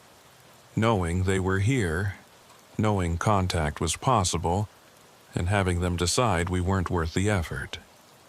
Hammond smiled sadly. "Yes, that would be worse." Grant left the facility at 2 a.m. He drove home in silence, too wired to feel tired. When he pulled into his driveway, he sat in the truck for a while, looking up at the stars. One of them seemed to pulse, just once. 3 distinct brightening and dimming cycles. Then it returned to normal, indistinguishable from all the others. Grant smiled and went inside. Tomorrow he'd file his official report. Tomorrow he'd review the camera footage with the analysis team. Tomorrow he'd do all the normal things. But nothing would ever be truly normal again. Because he knew. The sky had divided. 3 had become 1. And in that impossible merging, a message had been delivered. "You are not alone. We are watching.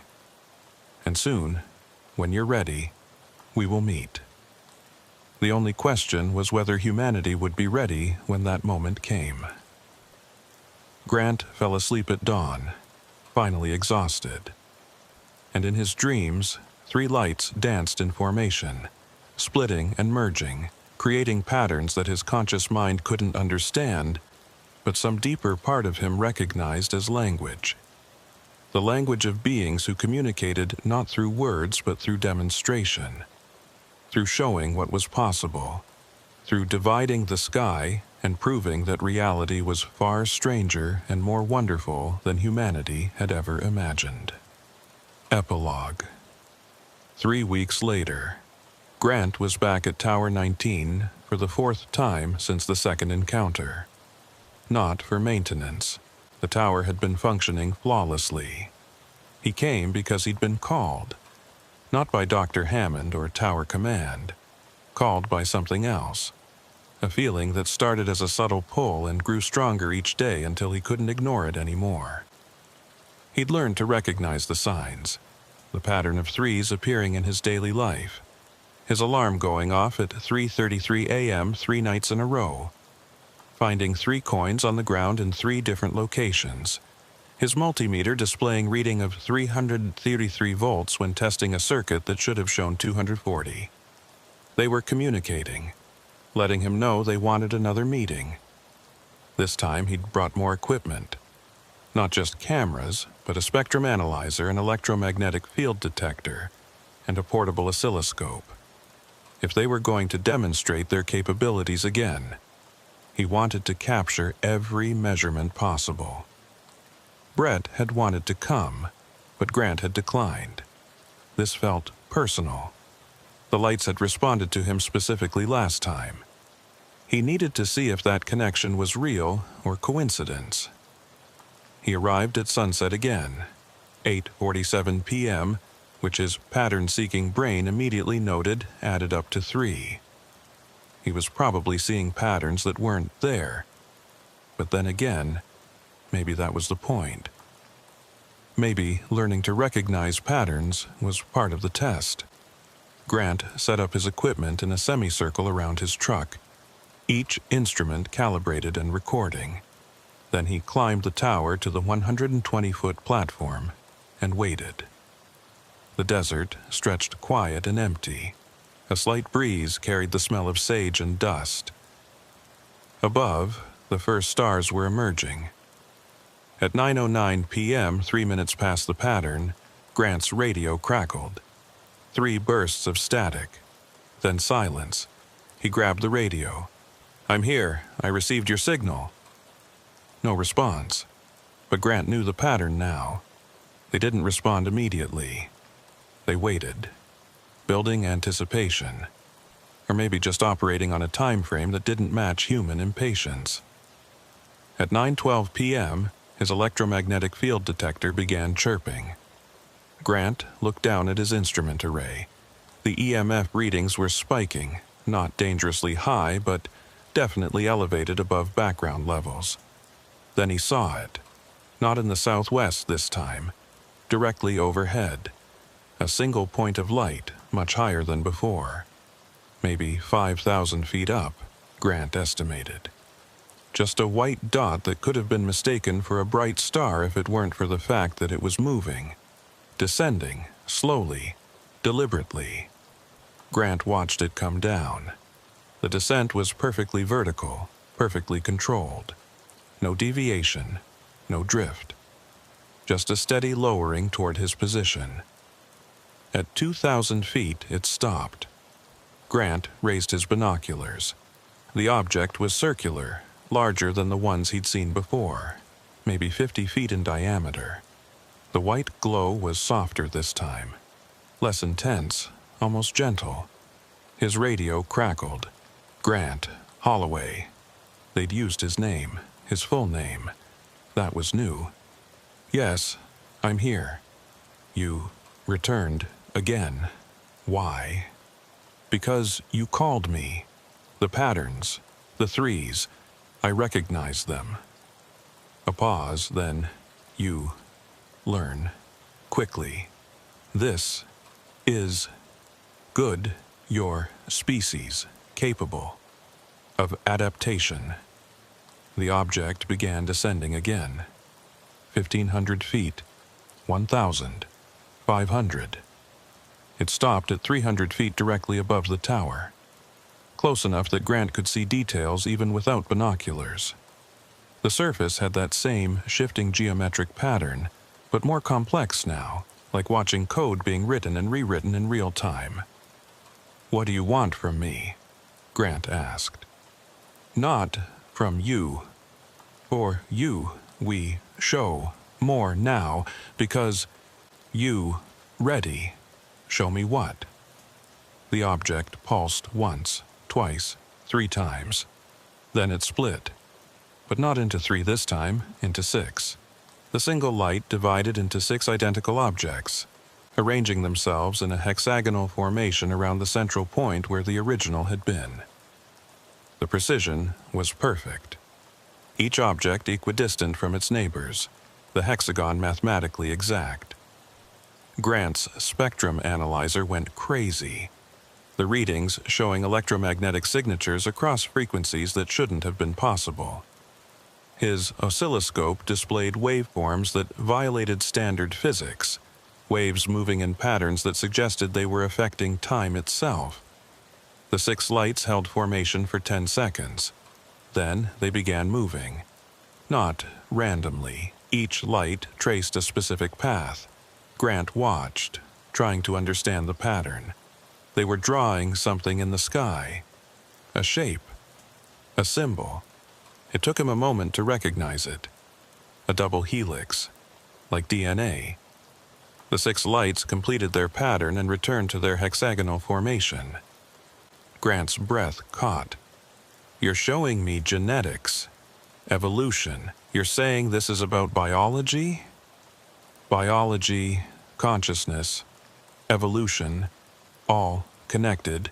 You are young, a species, but potential high." The 6 lights began moving again. This time they created a different pattern, a network of connections, nodes linking to other nodes, expanding outward like a web, or like neurons in a brain. "Intelligence," Grant said. "You're mapping intelligence, showing me how consciousness connects. Yes, your species reaching threshold. where consciousness expands beyond individual to collective. When that happens, you ready for contact. The 6 lights converged back to the center point. But instead of merging into one, they reformed into 3 lights in the familiar triangular formation. The 3, Grant said. That's significant, isn't it? 3 is a message. 3 as balance. 1 as alone. 2 creates conflict. 3 enables stability, cooperation, growth. Your species must learn to think in 3s, not 1s, not 2s. Grant understood. They were teaching philosophy through demonstration. 1 consciousness alone couldn't verify truth. 2 consciousnesses created competition, opposition. But 3 consciousnesses could triangulate, could verify, could achieve consensus. How many of you are there? Grant asked. The 3 lights began multiplying. 3 became 9. 9 became 27. 27 became more than Grant could count, filling the sky above the tower with a constellation of white lights, all perfectly spaced, all moving in synchronized patterns. Then, just as quickly, they collapsed back to 3. Many, the radio voice said simply. Enough to observe all of you, all of your kind, every day, every night, learning, waiting, preparing. Preparing us or preparing yourselves. Both. Contact requires readiness. On both sides, we learn your patterns. You learn our patterns. When patterns align, contact becomes possible. The 3 lights began rotating around each other. That same spin Grant had seen before, but slower this time, almost hypnotic. Grant found his breathing synchronizing with the rotation, his heartbeat matching the rhythm. His equipment below was going haywire, every instrument recording data that would take weeks to analyze. But Grant wasn't thinking about data anymore. He was experiencing something deeper, a connection, not through words or technology, through presence, through shared observation of patterns. He closed his eyes and could still see the lights. Not visually, they were imprinted in his consciousness somehow. 3 points rotating, creating balance, demonstrating possibility. When? Grant asked, eyes still closed. When will real contact happen? Soon. Your time. Years. Perhaps our time. Instant. We wait for threshold, for moment, when enough of you ready to accept truth. How many is enough? Not numbers, percentage, critical mass, when sufficient minds open to possibility. Then we appear not to individuals, but to all simultaneously. Grant opened his eyes. The 3 lights had stopped rotating and hung motionless, arranged in that perfect triangle. Will I be ready? He asked. You already ready. That is why we show you, why we speak to you. You are bridge between your kind and ours. Your role is remember, is prepare others when time comes. The lights began ascending, slowly at first maintaining their formation. Grant stood, watching them rise. Will I see you again before contact? Many times. We watch always. We call when ready to show more each time, more revealed until full truth known. The three lights accelerated upward, becoming points, then stars, then nothing. But Grant didn't feel their absence, because something had changed inside him. A certainty, an understanding that went beyond words. He descended the tower and checked his equipment. Every device had recorded the incident. Hours of data, proof of what he'd witnessed. His phone buzzed. Text from Dr. Hammond. We tracked it, all of it. Report immediately. But before Grant could respond, another text appeared from an unknown number. You are not alone in this. Others have been chosen. Others are being prepared. When you are ready, you will find them. Grant stared at the message.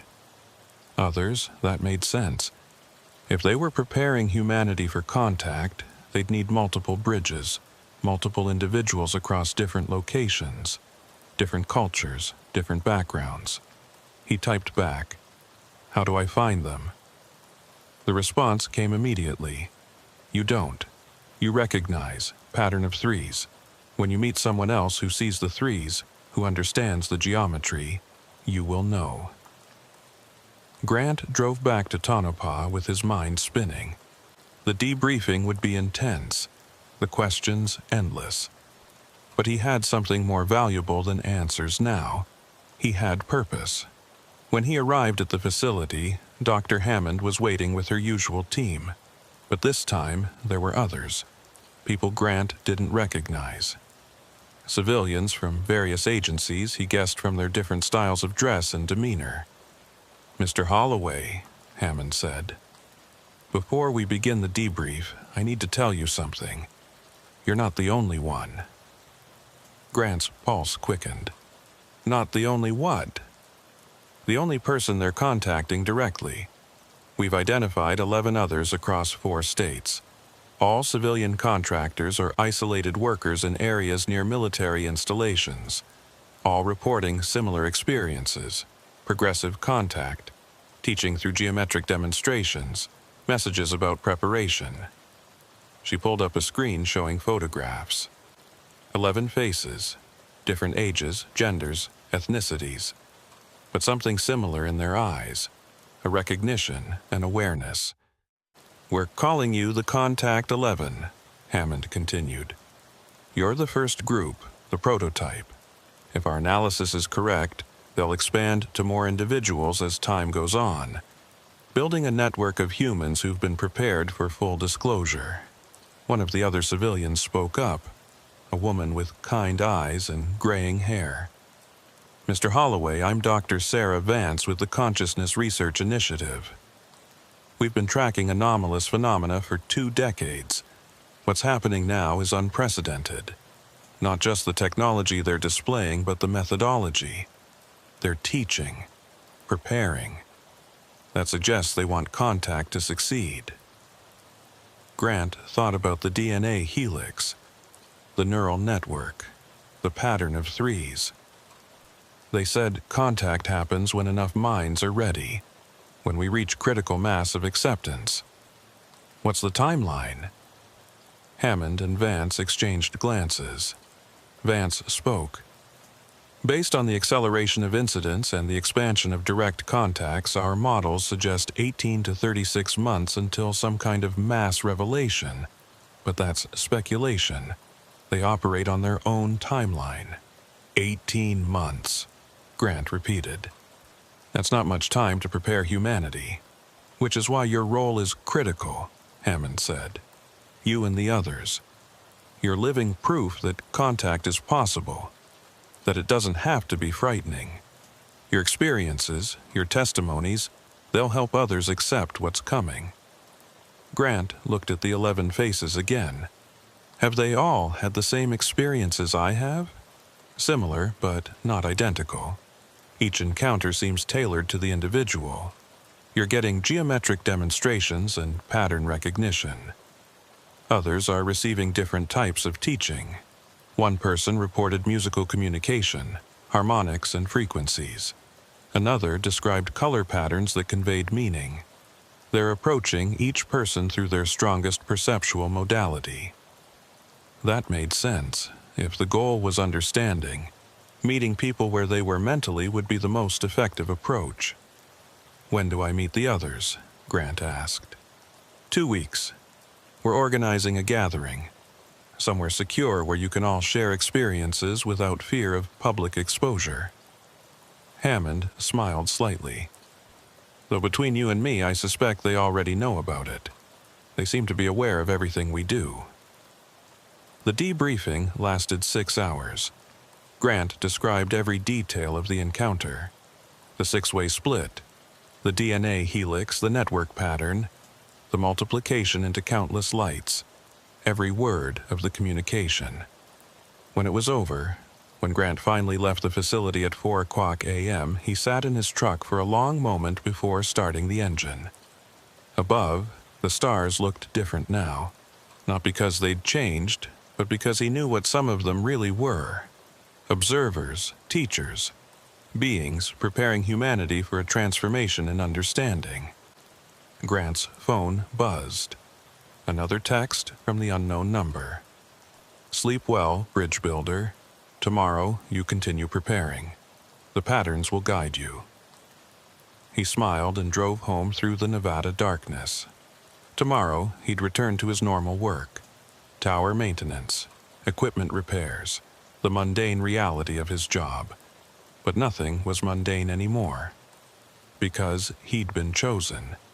11 others had been chosen, and more would be chosen, until the critical mass was reached, until humanity was ready, until the sky divided one final time and revealed what had always been hidden just beyond human perception. Grant fell asleep that night without dreams of lights.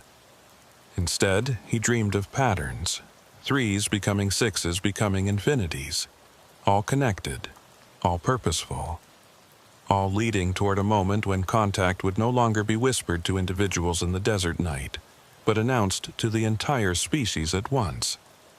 And when that moment came, Grant would be ready. Because he'd learned the first lesson the lights had to teach. Reality was far stranger, far more beautiful, and far more populated than humanity had ever imagined. The sky had divided to show him truth. And the truth was this: we were never alone. We just hadn't been ready to know it yet.